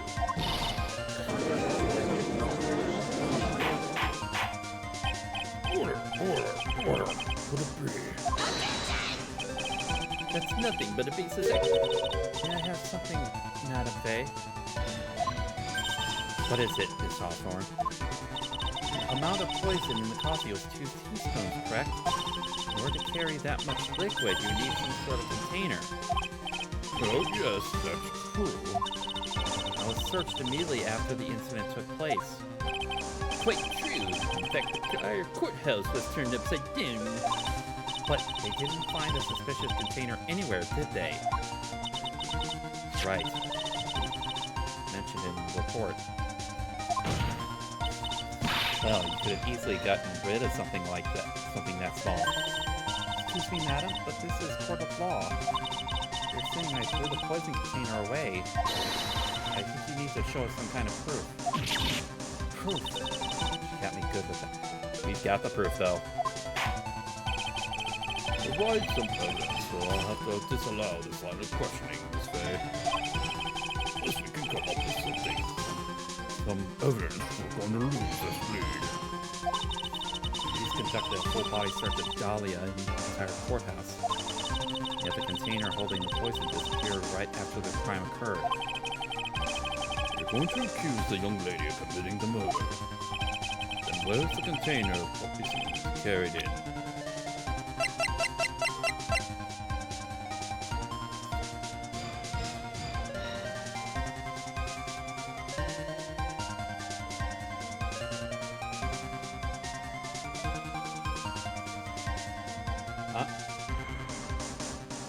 Oh, actually, we're supposed to...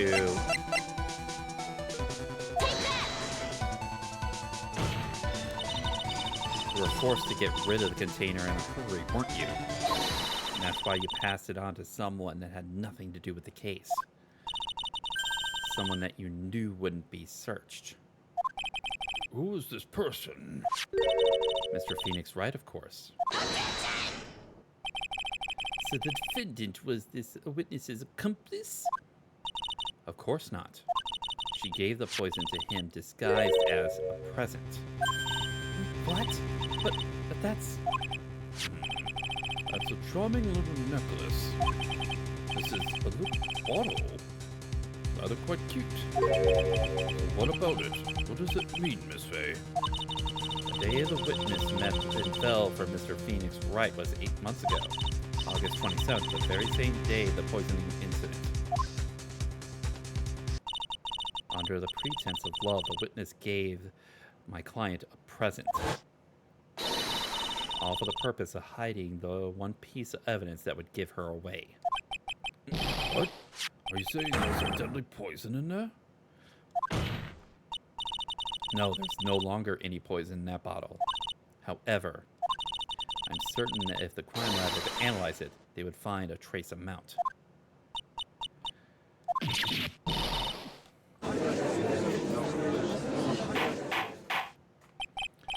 Order in the court. Objection! On behalf of Dahlia, I object. Mr. Wright, control yourself. Won't let you bully her like this. Mr. Wright, I thought I told you to stay in your seat. He should already be held in contempt of court. Mr. Wright, why? Why are you going through so much trouble to protect her? Why? Because I'm madly in love with her.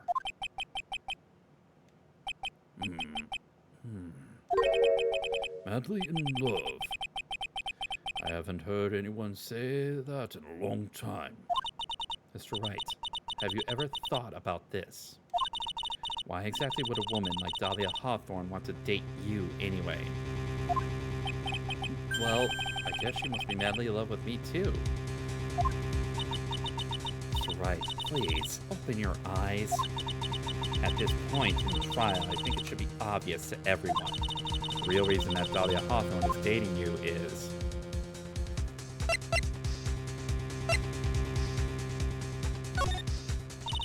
Dahlia Hawthorne was not and is not madly in love with you. The only thing she's after is the bottle necklace you love to wear around your neck. A necklace? Back there in the waiting room, you said it yourself.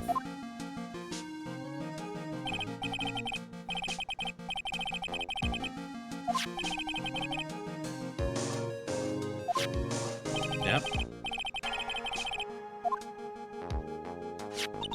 For Dahlia Hawthorne, that necklace is irrefutable evidence of her crime. That's why she absolutely had to get it back. You're lying. But you never gave it back to her. And to make things worse, you insisted on showing it to everyone you met. That's why she... I don't believe you. Oh, why?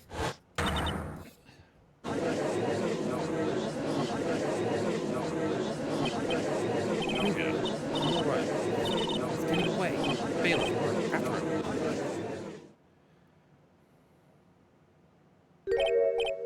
Yeah, are you all right? Yes, I think so. That boy, he went completely insane. Where is Mr. Wright?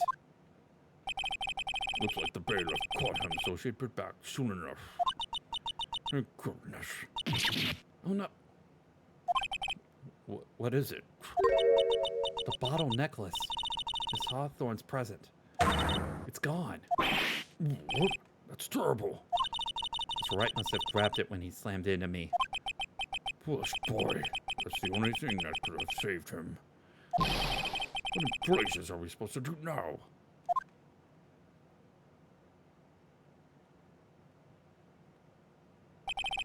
Mr. Wright, this sort of behavior is unprecedented in the history of this court.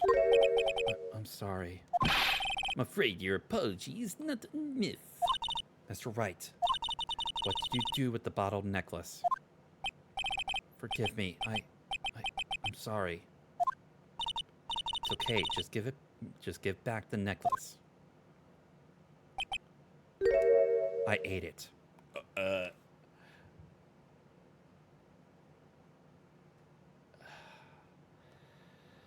Oh boy. If you guys will allow me.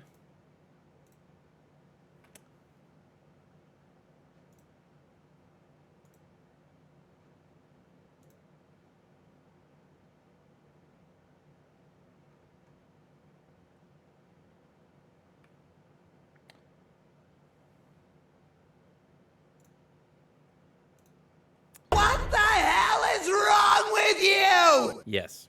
What the hell is wrong with you? What the hell is wrong with you?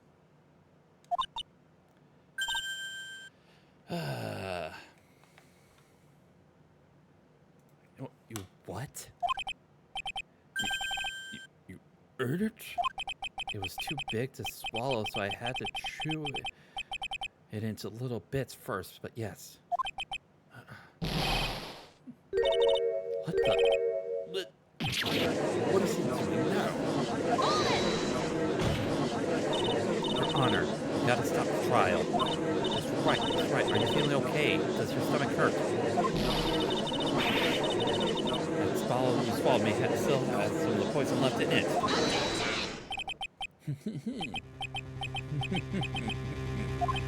It seems the defendant has proven the prosecution's case for us.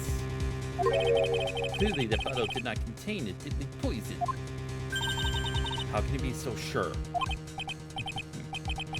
I think that's obvious. As you can see, the defendant is still very much alive.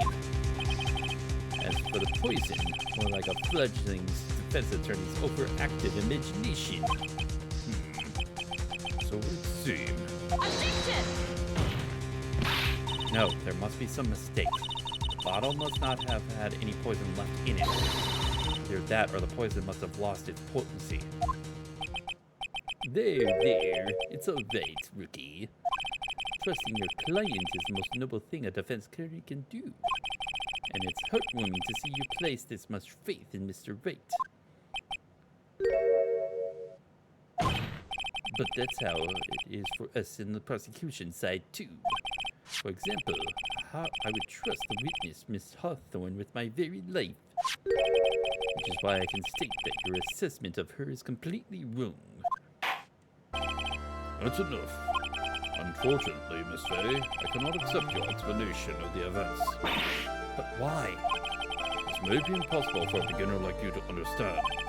But in a court of law, evidence is everything. And after I proved so much, is she going to get away with everything? Well, now that the suspicion surrounding Miss Hawthorne has been cleared up, I'd like to proceed with the trial.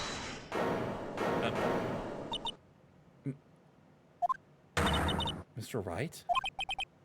I'm sorry, Miss Fay. I totally slipped my mind. I'm really sorry. I know you believed in me, and I feel like I really let you down.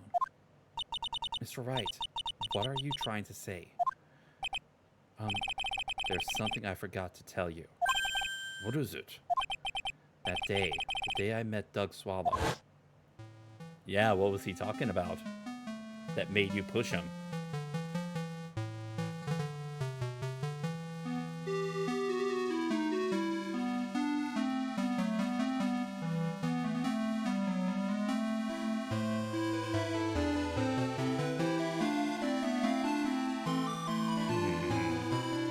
Yep.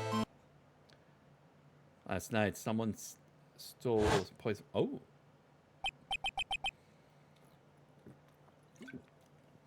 Ah.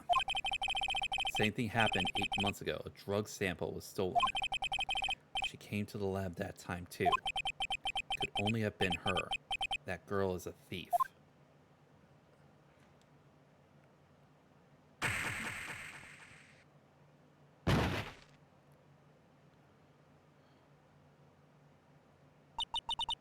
Is it true? Did he really say that? It's ridiculous. There's one more thing.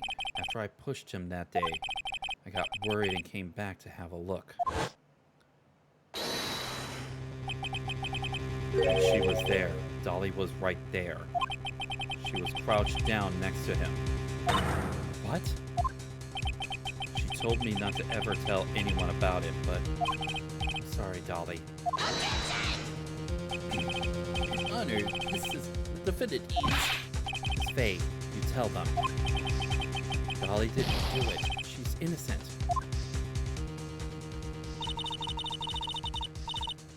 So Dolly has sold a poison 8 months ago, too, huh? Put that together with Mr. Wright's testimony, and there's only one possible conclusion. The defense believes that Miss Dahlia Hawthorne stole some poison on the night before she killed Doug Swallow. The night before? Naturally, her motive for stealing was to kill someone. Miss Fay.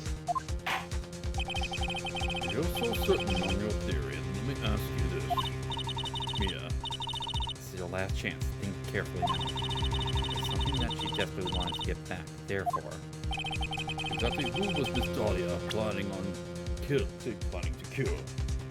yeah, I think I know exactly who it is.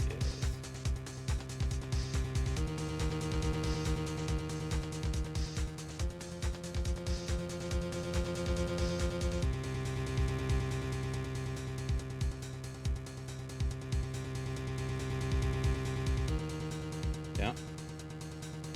Figured as much. There was one person that was standing squarely in Miss Dahlia Hawthorne's way. That person was Mr. Phoenix Wright. Me? That's preposterous. After all, it was Judge Swallow who was murdered. Well, it's true that that's how things worked out. But let's remember that Mr. Swallow died on electrocution, not poison. The person that Miss Hawthorne was planning to poison was, in fact, you, Phoenix Wright. There's no one else that it could be. But how can that be? I thought Mr. Wright and Miss Hawthorne were in love. Poor Mr. Wright must be killing him. Hang in there. I'll bring her to justice, I swear it. As I said before, the only thing Miss Hawthorne truly cared about was the one piece of evidence linking her to that incident 8 months ago. That's right, the bottle necklace. That's all she ever cared about. But even so, why would she go so far as to murder him? 8 months ago, just after the fall of the Attorney in the basement cafeteria, Dahlia Hawthorne could think of only one thing: how to get rid of the bottle necklace as quickly as possible. No, it can't be. It was a pretty good move she made too. The evidence was missing for a long time. But there was one big problem. Although she got him to hide the evidence, Mr. Wright refused to return it to her. To him, the tiny little bottle was a cherished treasure. He even showed it to everyone he met.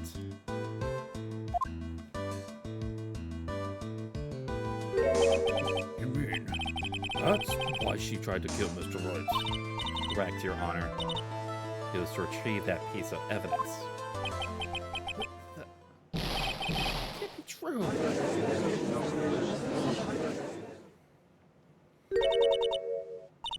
Feeny, what a joke you are.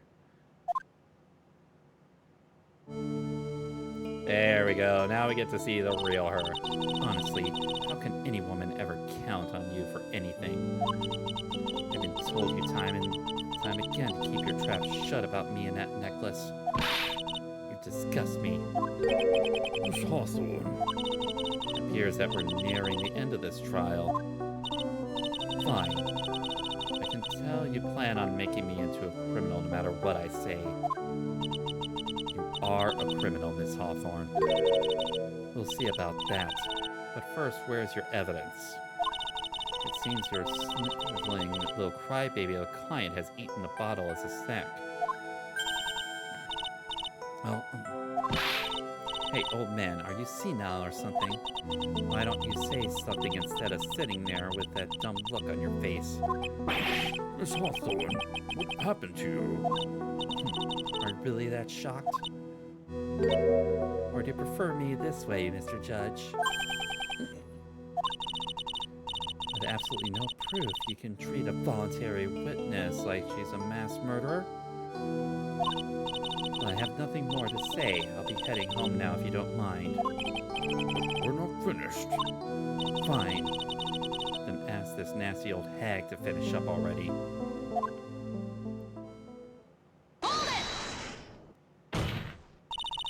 Can't let her get away this time. God, Mia. If you keep on pushing without any evidence, you could pay the ultimate price as a lawyer. The ultimate price? You'd be forced to take off your attorney's badge forever, I'm afraid. No. You better think it over carefully, Miss Faye, should I say, Miss Gray. Well, Miss Ray, can you provide some evidence that would establish her guilt once and for all? If I mess up here, my career as a lawyer is over. To be honest, at this point I don't have any evidence that's well-founded. Even so, I'd rather lose my attorney's badge and let her get away with murder. Your Honor, the defense would like to present proof. Impossible. You can't possibly. Stupid woman. It is the opinion of the court that there has always been enough discussion. Therefore, I will allow only one piece of evidence to be presented. Just one? If you are unable to establish her guilt, then I'm afraid that a very harsh verdict will immediately be handed down on Mr. Wright. I understand, Your Honor. I can just imagine the headlines for tomorrow's newspaper. Up-and-coming lawyer plummets to earth before she gets the chance to soar. She was planning on poison Mr. Wright. If that's the case, then the poison was probably in there.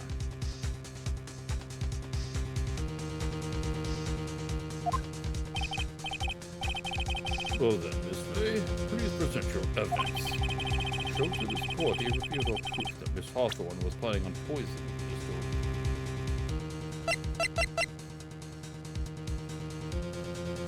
Yeah, it was this.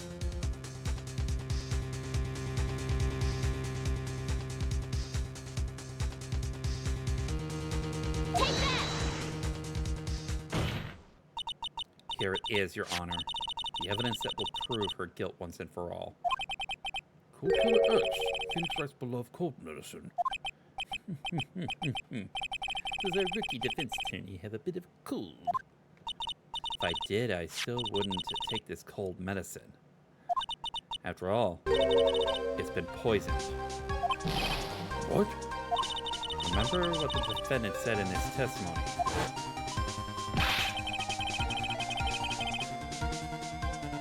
Yep. Yep, he had lost it. Yep. She was the one who took his bottle of Cold Killer X. Then she poisoned it, knowing that Mr. Wright was going to take some. Now you're really grasping at straws. After all, it was the victim that swallowed that was holding the medicine.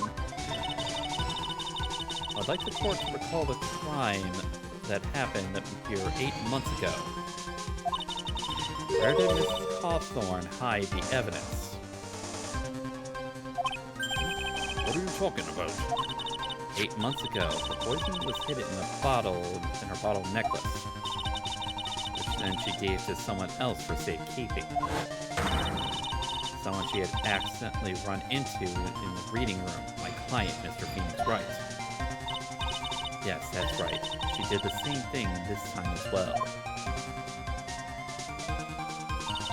After shoving the victim, Mr. Phoenix Wright left the scene of the crime. And it's when the murderer, Dahlia Hawthorne, appeared. With her, she was carrying the poisoned bottle of Cold Killer X. This is, of course, so she could carry out her plan to murder Mr. Wright. Testified that she was going to meet with the defendant.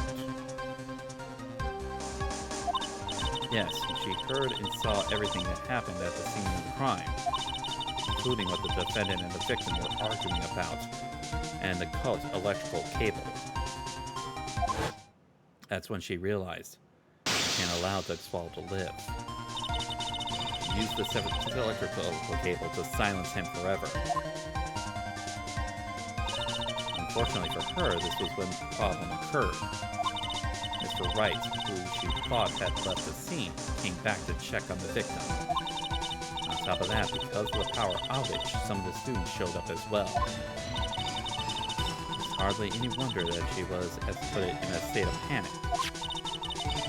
Recall that she was carrying a bottle of poison, cold medicine.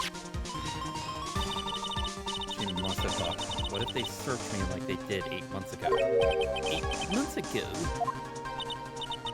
Yes, she disposed of evidence exactly the same way that she did back then. She had someone else hold it, in this case, Doug Swallow.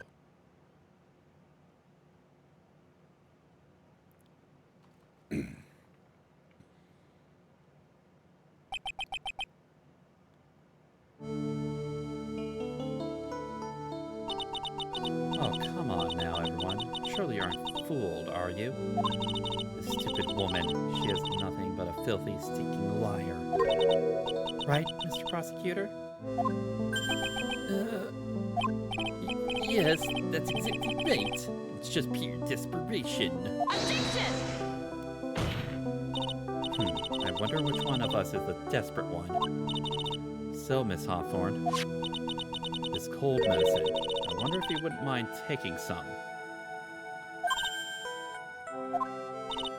Well, Mr. Wright ate that necklace of yours, right?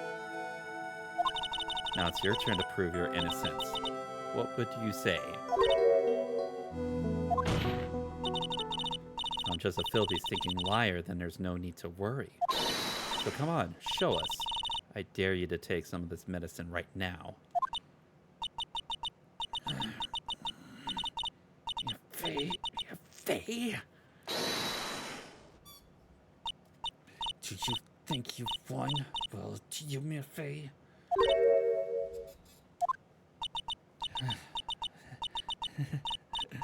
That's just fine. For the time being. Victory is yours. For the time being. Well, I have a very long memory, you know. You and I will meet again. I'm certain of it. Well then, Mr. Judge. I'll see you later too, okay?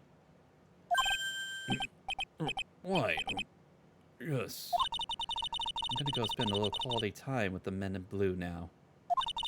I wish you all the best.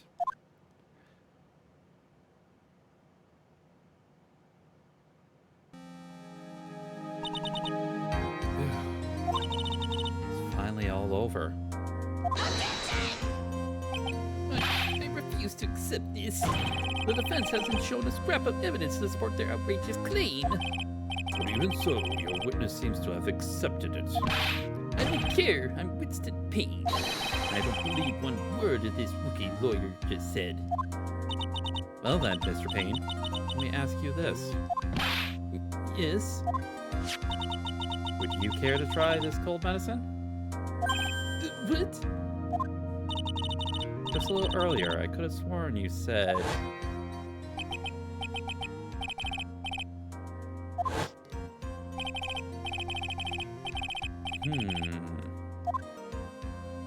Yes, you did say that. So if she's so trustworthy, then I'm sure there couldn't possibly be any poison in here, right? Well, you see, Objection! And here comes the backpedal. Come on now, rookie killer. Show this rookie how it's done. How much trust do you really have for this woman? Are you willing to bet your life?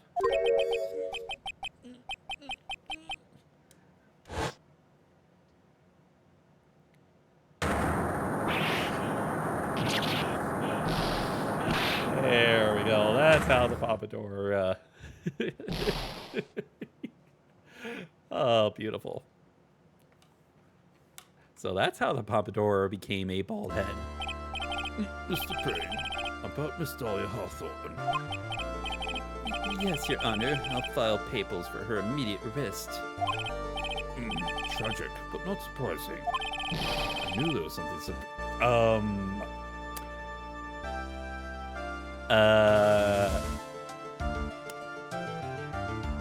I knew there was something suspicious about her from the very beginning, huh?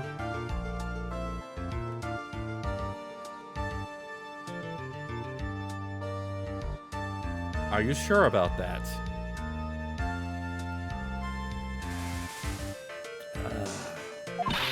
Don't lie, just admit you were wrong. By the way, Miss Faye, Yes, Your Honor?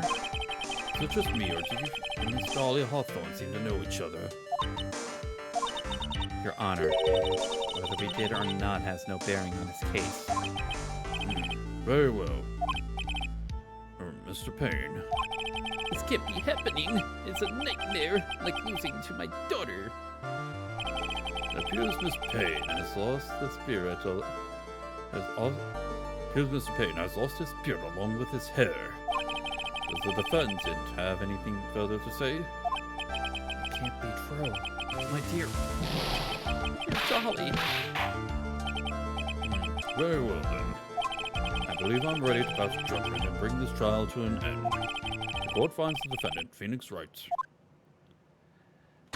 Not guilty.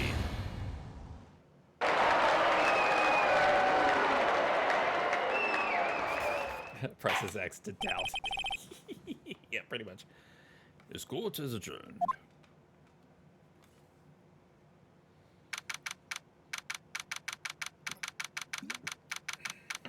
All right. We're wonderful in there. Thank you for everything, Mr. Grossberg. During the verdict, I thought my hemorrhoids were going to explode. I felt Vis-a-vis. Mr. Grossberg, you maybe think you could stop talking about them? That's rather rude. Anyway, this case made me really made me think. What does it really mean to have a relationship of mutual trust with a client? Perhaps it is we veteran lawyers who have lost sight of this. Oh, Mr. Wright. Congratulations. Thanks. You know, I was thinking. Go on. The dolly that I saw up there on the witness stand, I don't think that was really her. What?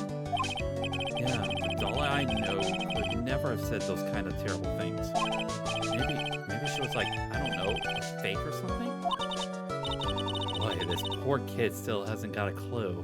You need to forget about her, Mr. Wright, for your own sake.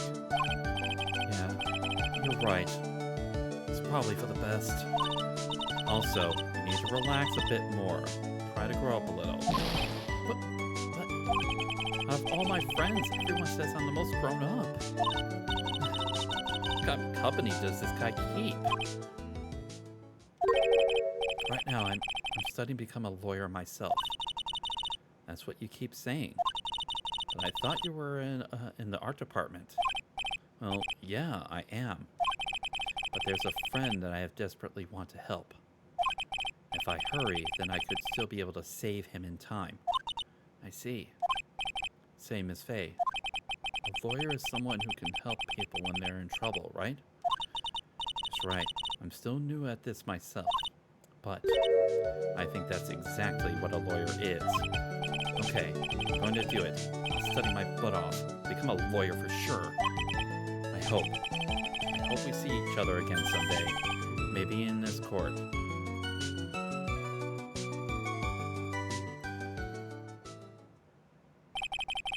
It's been 5 years since I was acquitted of all charges. I became a lawyer like I planned and managed to save my friend. But Mia has passed on to a better place. For me, this trial brings up a lot of painful memories. But it also brings up some very precious ones. And memories that I thought I would never rise to the surface again. Mia's gone now. But even so, I can hear her in my mind. Phoenix, no matter what, always believe in your client. In a court of law, your greatest weapon is your belief. 5 long years. Something has happened that made me think back to her words of wisdom. That is a story for another day. Alright. I kind of like the premise of that particular tutorial trial. Instead of having Phoenix Wright come about with a case of amnesia, I actually got to see a little bit of Mia Fey's beginnings. All right, the stolen turnabout.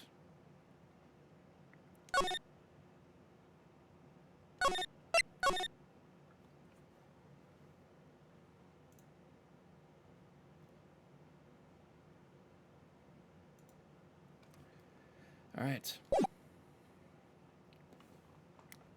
The time is 1 a.m.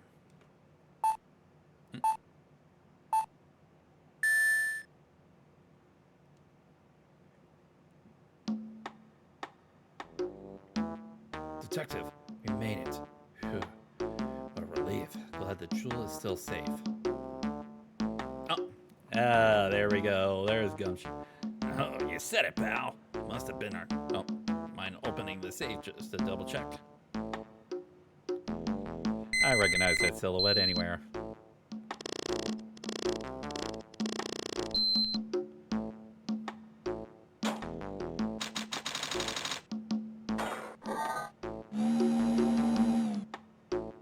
Oh. We've been had. Mask to mask. Up front guards, turn on the searchlights. Better next time, gentlemen.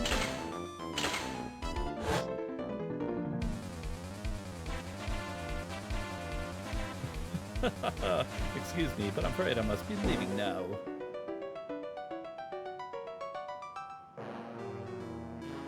We shall meet again when the next moon is full.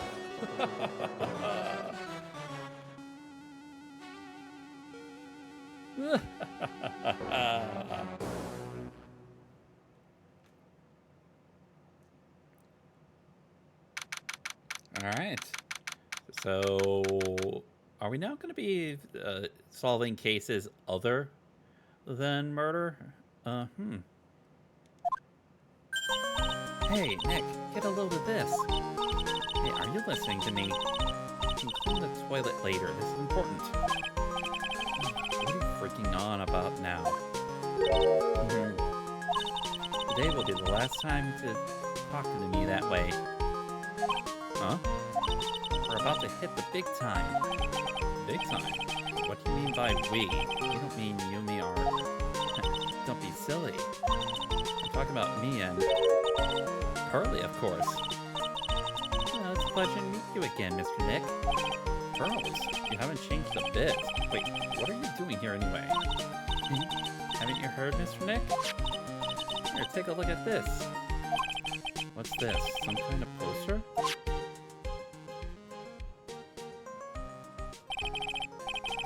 Crane Village, isn't that? That's right, it's our hometown, Pearly and mine, that is. What's this about treasures from the boonies? Very funny. You can laugh all you want. You'll be singing another tune tonight. Tonight? What about tonight?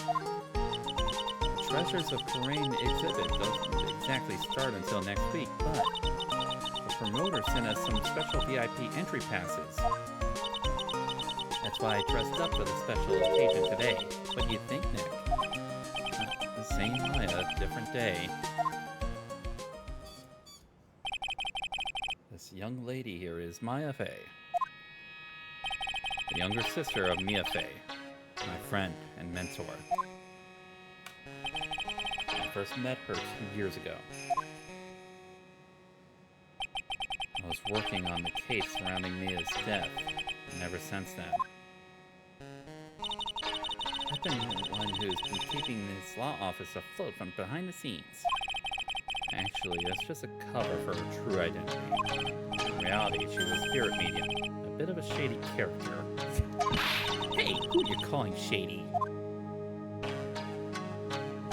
And this little girl is Pearl Fey. I usually call her Pearls. She's Maya's cousin and a spirit medium in training herself. I know a bit young, but I want to help it any way I can, Mr. Nick.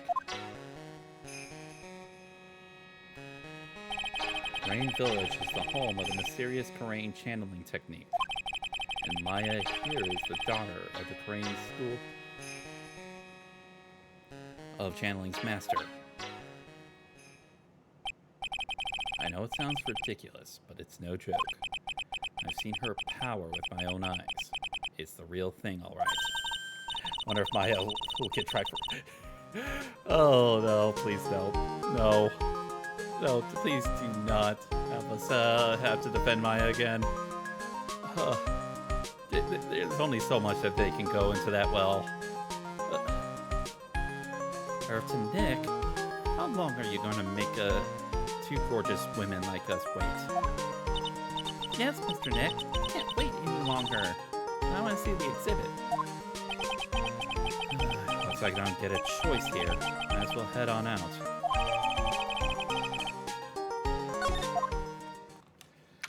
Oh, boy.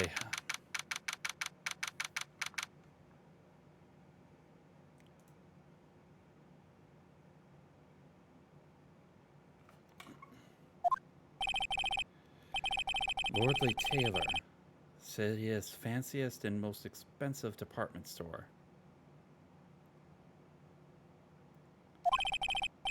Treasure exhibit, huh? I have to admit, I'm pretty impressed.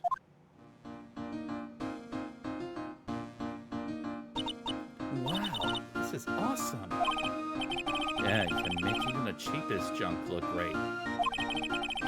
Well, it depends on how you display it.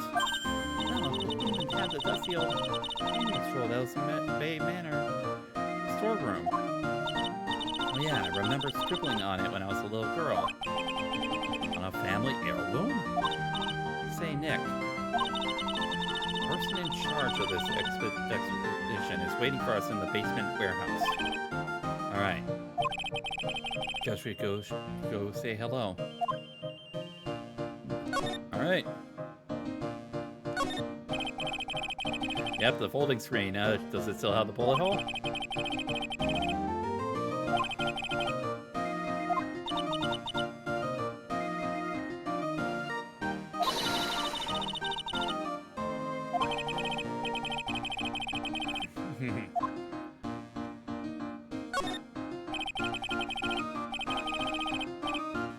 These are just a bunch of old urns. Are they really treasures too? Yes, they are. It's a treasure exhibit, isn't it? Well, yeah, I guess so. All it takes to be a treasure is age. I wonder if nobody likes museums. Oh, it's Maya, look, I can't believe it. It's so cute. It's a little diorama of Korean village. Yeah, look at that. But somehow it seems to reek of dreariness. Mystic Maya, it's your house. It even says Fay Manor on it. Yes, you're right. You kind of want to add the famous in front of it. Don't do it, Maya. They might get mad.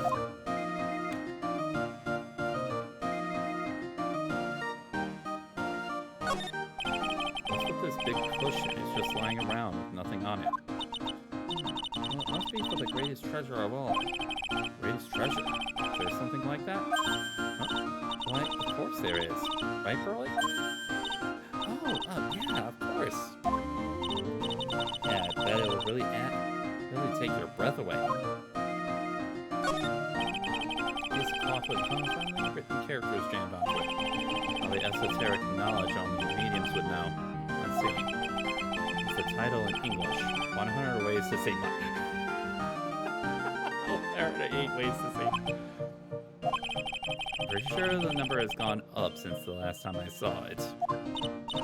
I'm always looking for new ways to, you know. Being a medium sounds like a rough way of life.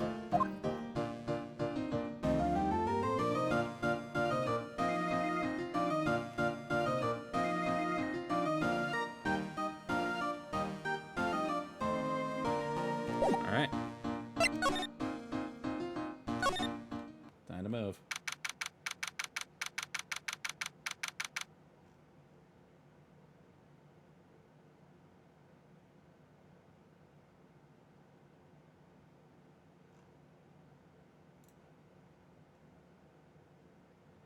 All right.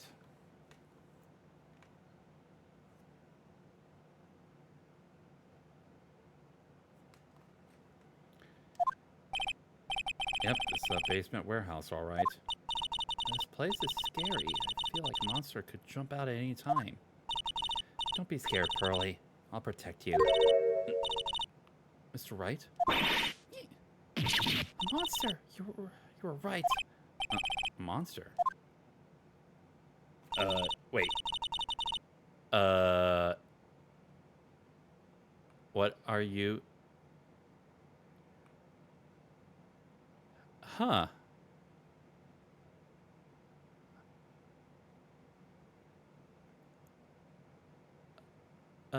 Huh. Uh, uh, you, I know you. Nice to see you again, too, little miss. Hello.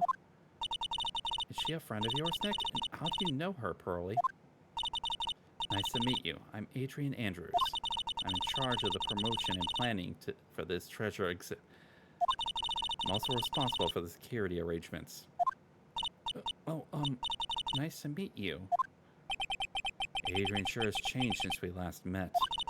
So this is the warehouse. Really valuable exhibit items are still stored away in here. Huh.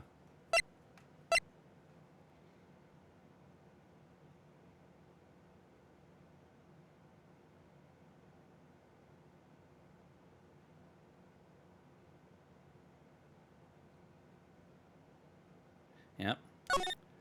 Huh, so time to talk to you. Oh, wait.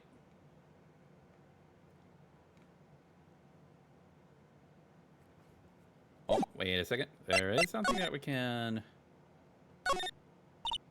Look, a ladder. That's a step ladder. Oh, talking about more about step ladders.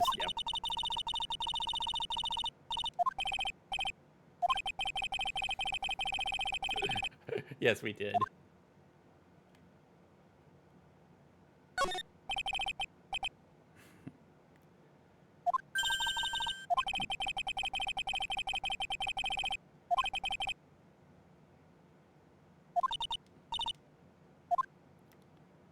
Yep, there's the camera.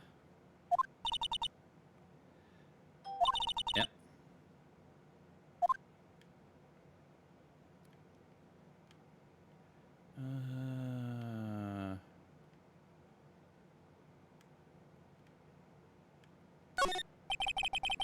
Part of a big signboard.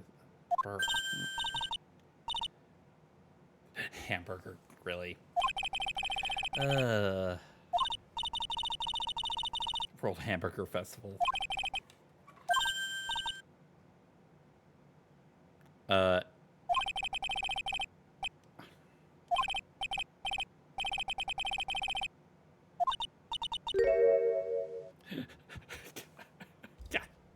damn it, Mia.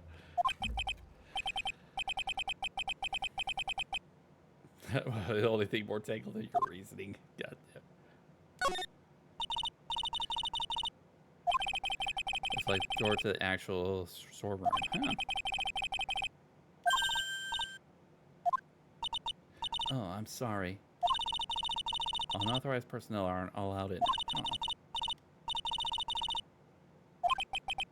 Why are you telling me that? Alright. Alright, let's go ahead and talk to her. Really has been a long time, hasn't it, Mr. Wright? Nick, what's going on? Who is this woman? Why are you freaking out on me? What? I just thought I'd be more dramatic if I got all worked up, that's all. Maya, you shouldn't let him off the hook so easily. Please, Maya, don't say anything that needle and pearls further. Mr. Wright was there for me when I really needed help. It was something that happened 7 months ago. You remember, don't you? The Nickel Samurai case? Not really. I was stuck in a dark wine cellar. Did that escape your memory, Nick? After that, I quit being a manager and started this job. Wow, that's tough. I'm sorry, Miss Andrews, if it wasn't for us. No, don't say that. I'm glad the whole thing happened. Thanks to you and everyone else that was involved, I was able to change my whole life. I really am grateful. That's a relief. Really am impressed, Miss Andrews. Handling a huge exhibition like this must be very tiring. Well, Lordly Taylor is celebrating their 200th anniversary this year. The works on display in the main exhibition hall are worthy of the finest museums. Did you hear that, Pearly? The finest museums. Yeah, I did. That really is wonderful. So this basement warehouse is pretty well protected, huh? Of course it is. After all, there are some priceless treasures here. The security guards are all highly trained as well. It sounds good. So what is that face she's making? All right.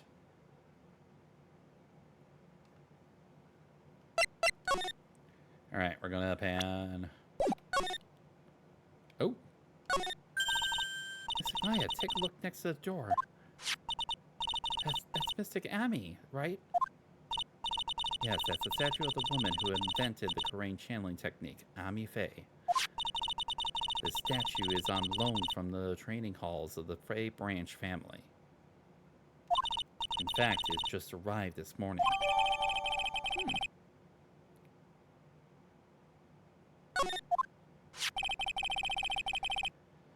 What is that creepy looking thing she's holding? Don't ask me, how should I know? Well, you are the future master, right? Maybe so, but this is the first time I've ever seen this statue. That thing is the Korean Sichi Shito. It's a ceremonial sword.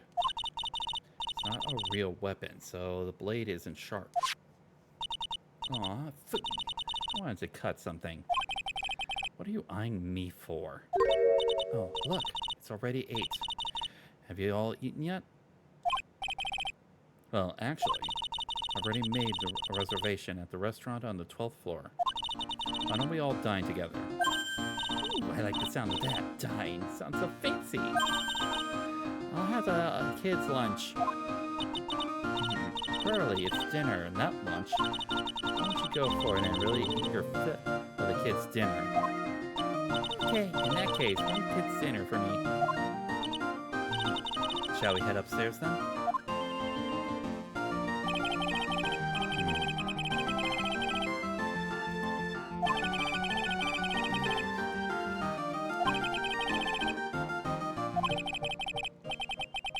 Ooh.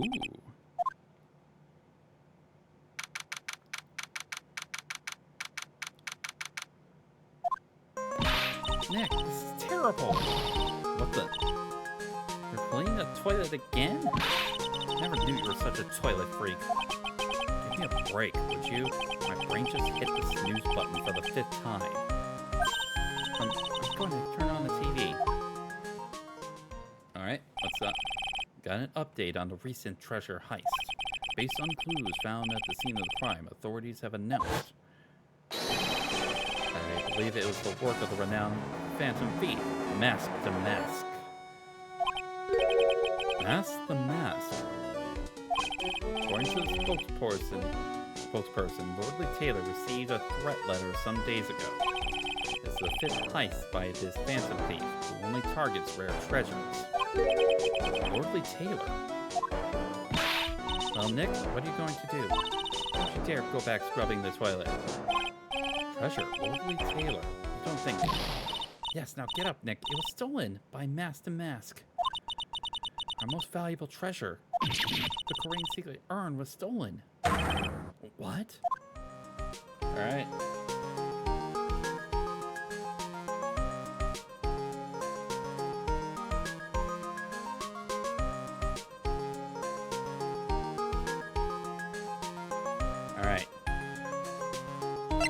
Alright, time to talk.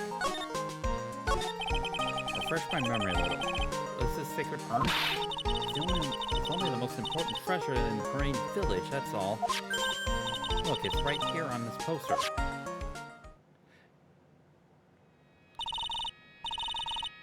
Don't you remember what's inside? The urn contains a very important soul. Namely, the soul of mystic Ami Faye, the founder of the Korean channeling technique. Right, Pearly? Yes, that's right. Hey, except that she accidentally bumped it over, broke it, and... Yeah, hold up. thought the urn had the name Ami written on it. Now it says I am. Any idea how that happened, bro? Well, there are some things that's all solved, wouldn't you say, Mr. Nick? God damn it. That's right. 1 year ago, there was a murder in Korean Village, Maya's hometown. The sacred urn, it turned out to be an important clue in that case.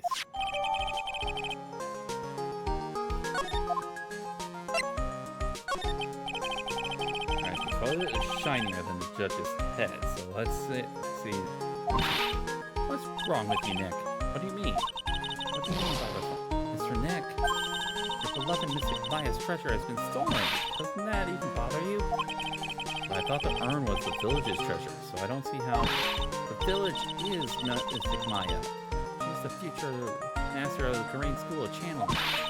No, but I'm talking about Mr. Nick. I won't let you say you don't. Okay, I do. So what am I supposed to do about it? Isn't it obvious? Go and find the bad guy who did this. Yeah, get the sacred urn back. Look, I'm not a detective, I'm a lawyer. This has nothing to do with this. If you're a real gentleman, you'd find it for your beloved Mystic Maya. Man, oh man, there's no winning against Pearl's fairy tale image of love. So what's the name of this bad guy again? Master Mask, Nick. Make a note of it, Master Mask. That was terrible. I was arrested and everything. Yep. 1 year ago, the murder in Korean Village. A man was killed during one of Maya's spirit channelings. This urn wound up being a key piece of evidence that proved her innocence. Mr. Nick, would you mind not telling Mystic Maya about that? I promised, remember? You said you wouldn't tell her when I broke the urn. Yeah, that's right. Now I remember, this urn used to say Ami on it. Until Pearls accidentally broke it into a million pieces. Tried to secretly fix it. Let's just say it didn't work out so well. Sorry, I'm not so good at arts and crafts. Spelling either. Anyway, this is how her gluing project turned out. She put the pieces together wrong, and now instead of Ami, it says I am. Please no one's noticed this until now, a whole year later. I can't believe it myself. Alright.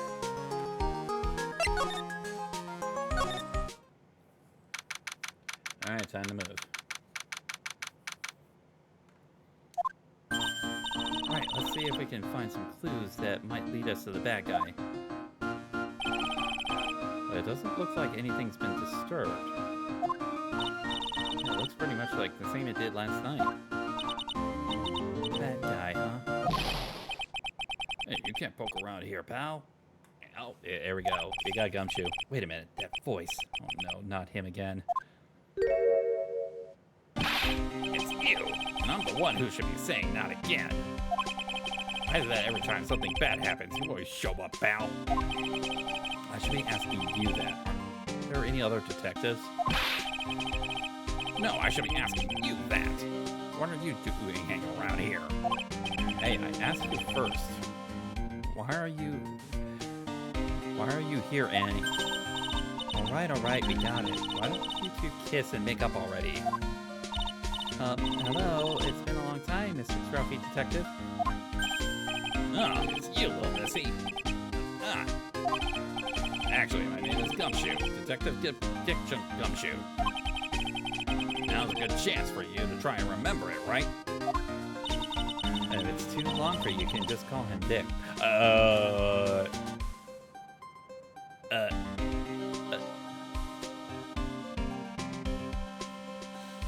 Not touching that one? Okay, good to see you again, Mr. Detective Dick. God damn it. Wow. Yeah, good to see you again, too, I guess.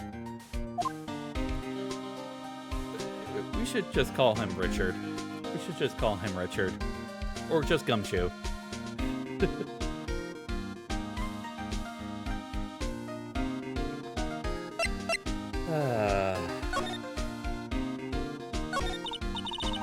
Mr. Detective Richard, can you tell us about what happened? You're trying to remember my name. Yeah, girl. It's just Gumshoe, okay? Anyway, the thief stole something called the Sacred Urn. I know about that. Oh, well, the criminal's name is Mask to Mask. I know about that too. Detective, can't you tell us something other than that? Well, I guess I sort of kind of owe you guys, in a way. The crime occurred last night around 1:30 in the morning. How exactly do you know that? Got an emergency phone call from a guard at the scene of the crime, pal. He said the urn was just stolen. The scene of the crime? You mean here, right? Wrong. That urn was being kept under careful guard in the basement warehouse. Basement warehouse, huh? So who was guarding the basement warehouse? I got a bad feeling on who this guard might be.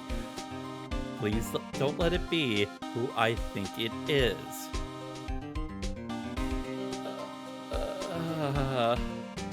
Please don't let it be her.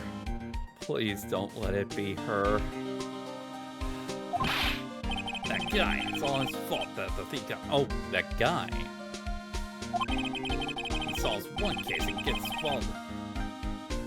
Well, had thinking that he's an ace detective. Ace detective? Okay, so it is a dull bag. Okay. Hey, Detective Gumshoe. About this Mask to Mask. Is he famous? What? You're joking, right, Nick? Mask to Mask is the hottest thing since sliced bread. Sometimes it appears as a museum guard.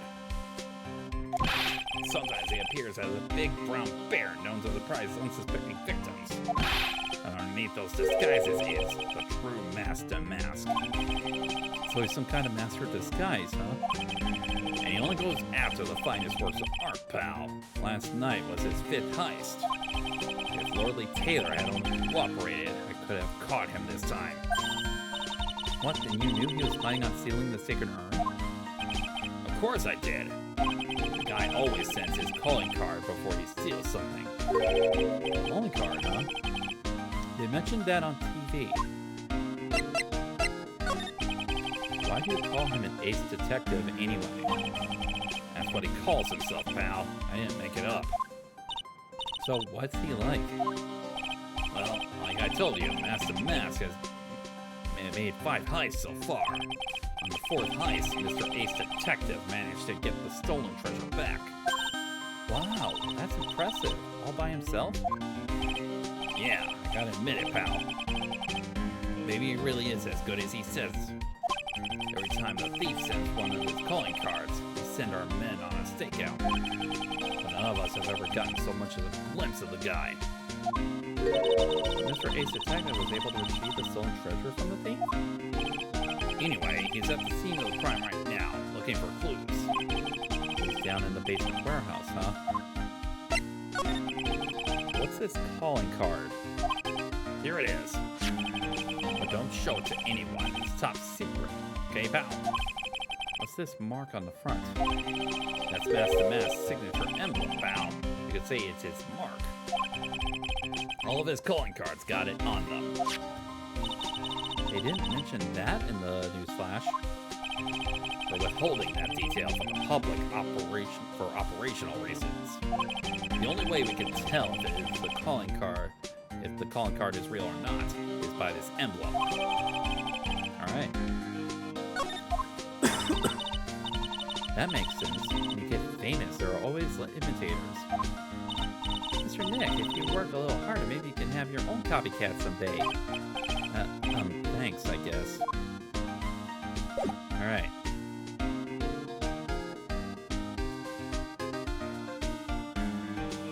Alright. Alright, time to move.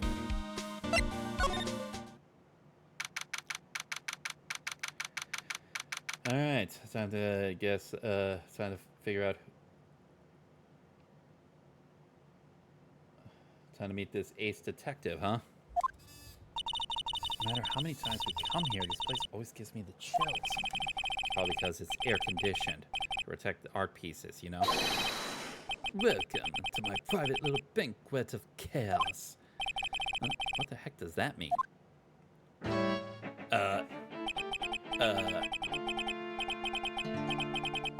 I'm afraid I have very little to offer, but please make yourself at home. Who are you anyway? Shh! Silence!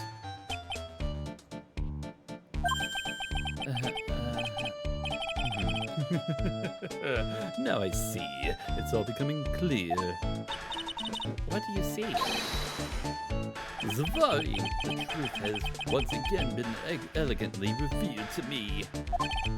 A lawyer and a spirit medium, neither very advanced at their trade. Am I wrong? That's scary. How did you know that? How, you say? The universal skeptic would say that that is how is nothing but a question of why. I'm a traveler of both time and space, a swimmer of dreams. I'd say that lie is as long as his nose. What's he talking about? I can't make heads or tails of it. Without further ado, let me fulfill what should be the first duty of any gentleman, and introduce myself. My name is Atme, Luke Atme, Ace Detective. Oh, hi. Don't let him intimidate you, Nick. Stand up and show him what you're made of. The name's Wright. Phoenix Wright. Ace Attorney. I'm Maya Fey, Ace Spirit Medium. And I'm, Hurley Fey. I'm Mystic Maya's cousin, and I'm Spirit Medium, Ace Apprentice. Excellent. Well then, shall we begin our little game? Game? What is that phrase? One short of a baker's dozen come to mind with this guy. Alright.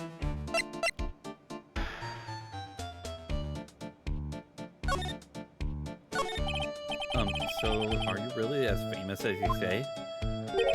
Of course, for a lawyer, you have a rather shocking lack of knowledge of the world. I had no idea anyone was left in the city that had not heard of me. Look at me. I am Master Mask arch enemy, the Ace Detective. Look at me. At this moment, there are two mighty figures which loom large over this grand city. The one embodies the nefarious forces of darkness, the other the angelic cherubs of light. Boy, now I'm really lost. What is he saying, Nick? I've been personally on the heels of this villain since his first crime. After learning his criminal's patterns, I thwarted his very latest loathsome larceny. I even returned the target of his tyranny, the portrait of Magina, to the crime scene.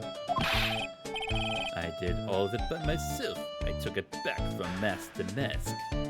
If you're as good of an ace detective as you say you are, wouldn't you have if you've gotten the item back? Wouldn't you have also brought Master Master Justice as well? With my brawny mind and my brilliant muscles. Yeah, they mentioned it on the news in the Great People Around Town segment. They said that the museum gave you an incredible jewel as a reward. Well, compared to the treasure I've retrieved for them, it's not much. So, in the end, the only thing that makes you great is your own self-praise. Well, tell us what you know about Master Mask, and keep it simple, please. Like about how I've devoted my life to thwarting his dastardly deeds. Ace Detective, more like Ace Detective. Last night, here in the bowels of this store, we were locked in a most glorious battle. I see. Hang on a second. You were here last night? Here in Lordly Taylor? Naturally, wherever Mask goes, you will find Atme laying his elegant traps. Elegant traps. More like the mask out elegance you and made a beautiful getaway. But this time, I allowed him to escape with the illusion of victory. Wonder if I should ask what happened last night in more detail. Can you tell us about exactly what happened here last night? But of course, after all, I always say there should be no secrets between aces. But I will get you nowhere, Pinocchio. I first received the request for my services 20 days ago. It was 10 days ago that we received mask-to-mask calling card. Huh? You were hired before the calling card even arrived? Yes, you see, the person who hired me is quite rigorous and thorough. That's Adrian for you. A mere 10 days after hiring me, her first premonitions were realized. A calling card arrived, right? Yes, so ace detective that I am, I set a trap for the thief right in the warehouse and waited for him alone. Oh, but why? Why didn't you go to the police for help? Ridiculous! Why should I seek help from such a singularly useless group of nincompoops? Got a lot of nerve after all. It was you that let the mask get away. They always operate alone and concealed, out of sight of others. Precisely. Even the guards on duty here were unaware of my presence. You are absolutely suspicious, dude. To fool your enemies, first you must fool your friends. It's my own original proverb. Anyway, back to what happened last night. As I was saying, I hid here in the warehouse and waited for the thief to arrive. But I swear to you, not a solitary soul came through that entrance. Nevertheless, the sacred urn disappeared. But that's impossible. How could it just disappear? How, you ask? Don't be ridiculous, sir lawyer. If I knew the answer to that question, I wouldn't be here. For someone who seriously messed up his own stakeout, he's rather full of himself. So you're saying that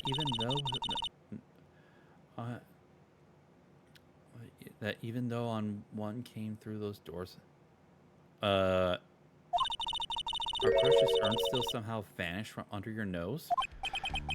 That's just not possible. Alright. Alright. Mask-to-mask calling card. It's got this emblem printed on it, right? Quite impressive, but I would expect nothing less from my arch-rival. I'm surprised to see you in possession of such top-secret piece of information. Well, we've got an ace lawyer, an ace secret medium, and an ace cousin apprentice here. Yes, indeed. I think I could learn to like you, my fellow ace professionals. I don't know if I really want this guy to like us. Ever. Well, sir lawyer, I've been told that you two are pursuing the mysterious thief. Well, I'm not sure if I would say that. That's right. We're going to find that sacred urn no matter what we have to do. Excellent. I will trust you. I permit you to take a look around while I investigate elsewhere. If perchance you should discover something of value, return then to my office. My office of earthly delights, the Atme Detective Agency. Office of Earthly Delights? Well then, sir lawyer, if you will excuse me, I have much to do. Wait a minute. He's gone. I don't like the idea of doing this guy's work for him. Come on, Nick. Don't worry about it. It's no big deal. Let's hurry up and investigate before he changes his mind. I want to go to his office too. Take me with you, okay? Well. Okay, let's get through some of these examinations.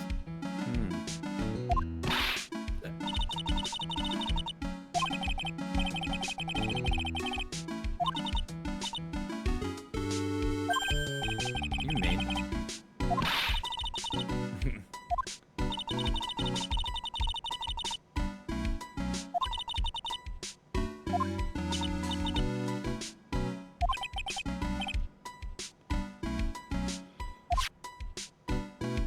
Okay. Oh. Yeah, let's get the examinations out of the way before we save up for the night.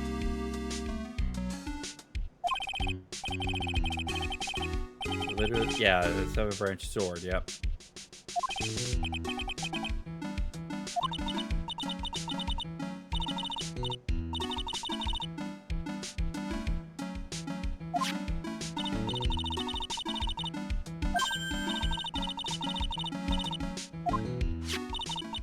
Yeah, it's bent. Yeah, it was being held by the statue, and now it's bent. Yep. Yep.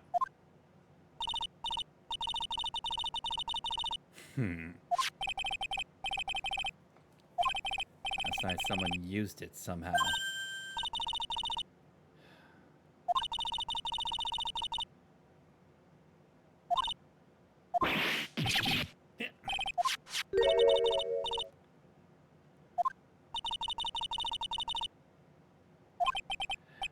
That is messing with evidence there.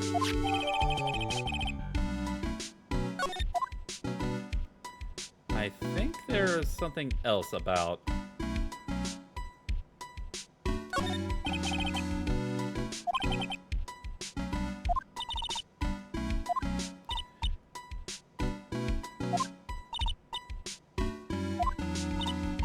It's for yeah. Oh, God.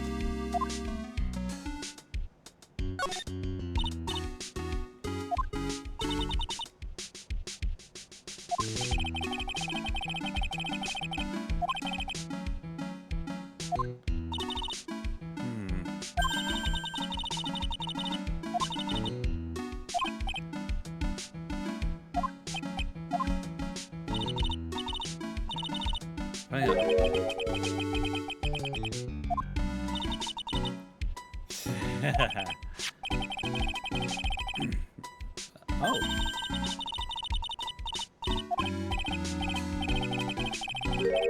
Went off once last night, huh? Around 1 a.m.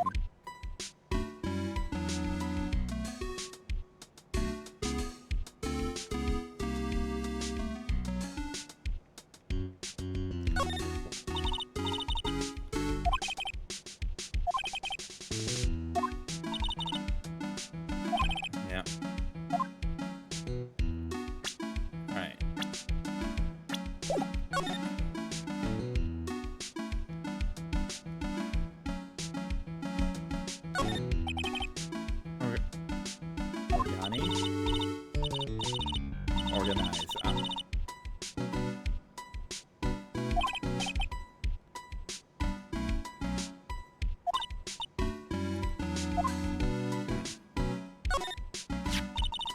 Yeah. It's Wright and Company. How about a gold statue? Yeah. That's Nick. I'm sorry, but I noticed something. No, it's not. It's a different. It's a different point. Yeah. Yeah, someone moved it. Yep.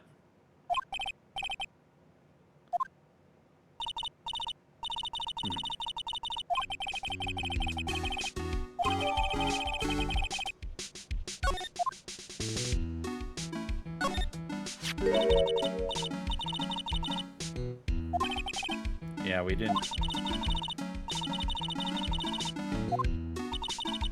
It's already dried up. Yeah. Does it dry that fast? Besides, I told you it wasn't me.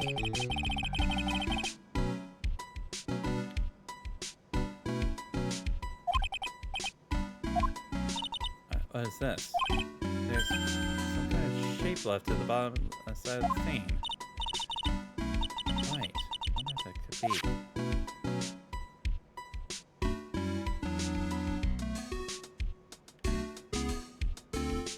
Alright.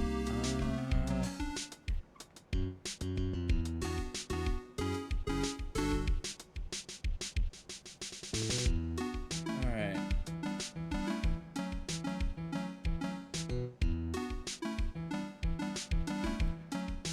Okay.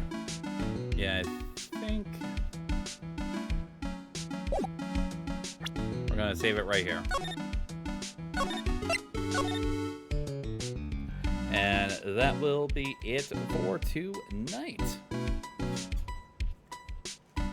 I thank you all for joining me tonight. Thank you once again to our wonderful friend Com Rio for the raid tonight. Hope that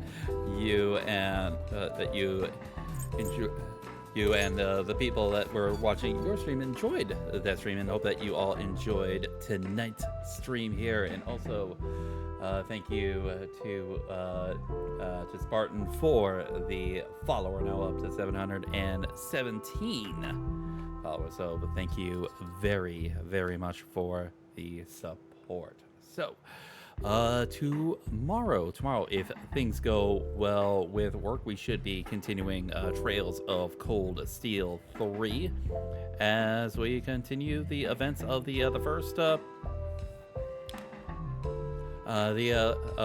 field study. So yeah, hopefully we can be able to get some more done with that.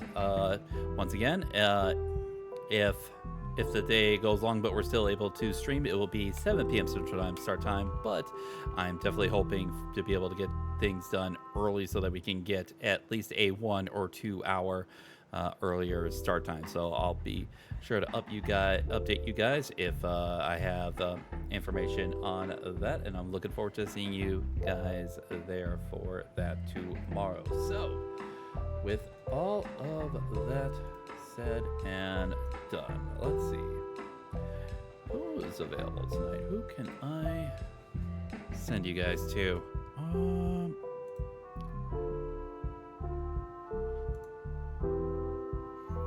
There's actually quite a few people I could send you to. Actually, it has been a little bit. Let's go ahead and raid one of our very good VTuber friends, our friendly, just a robot maid, Helm-chan, doing some Final Fantasy IX tonight. That should be an interesting one. So yeah, we'll go ahead and give Helm the raid tonight. Oh wait. Oh, actually, wait a second. Okay, no. Actually, we are not gonna raid Helm-chan. I just saw that she is about to raid out herself, so we're not gonna. I was hoping to be able to raid a good friend, but who then?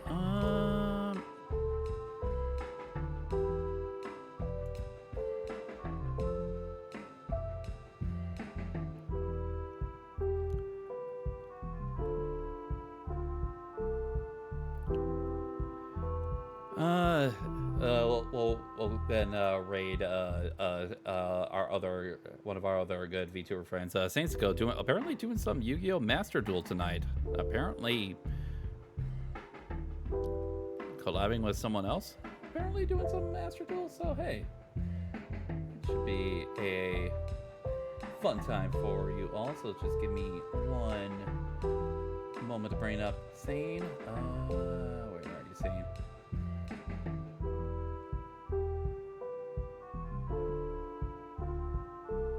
There you are. So, if you guys would like to join us on this bounty mission of giving love and support to awesome streamers out there, I would very much appreciate it if you can join us for that. So, with all that said and done, hope you all had a wonderful day. Hope you all enjoyed the stream. Have fun, take care, and God bless to you all.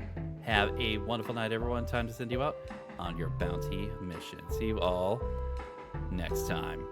Bye, everybody.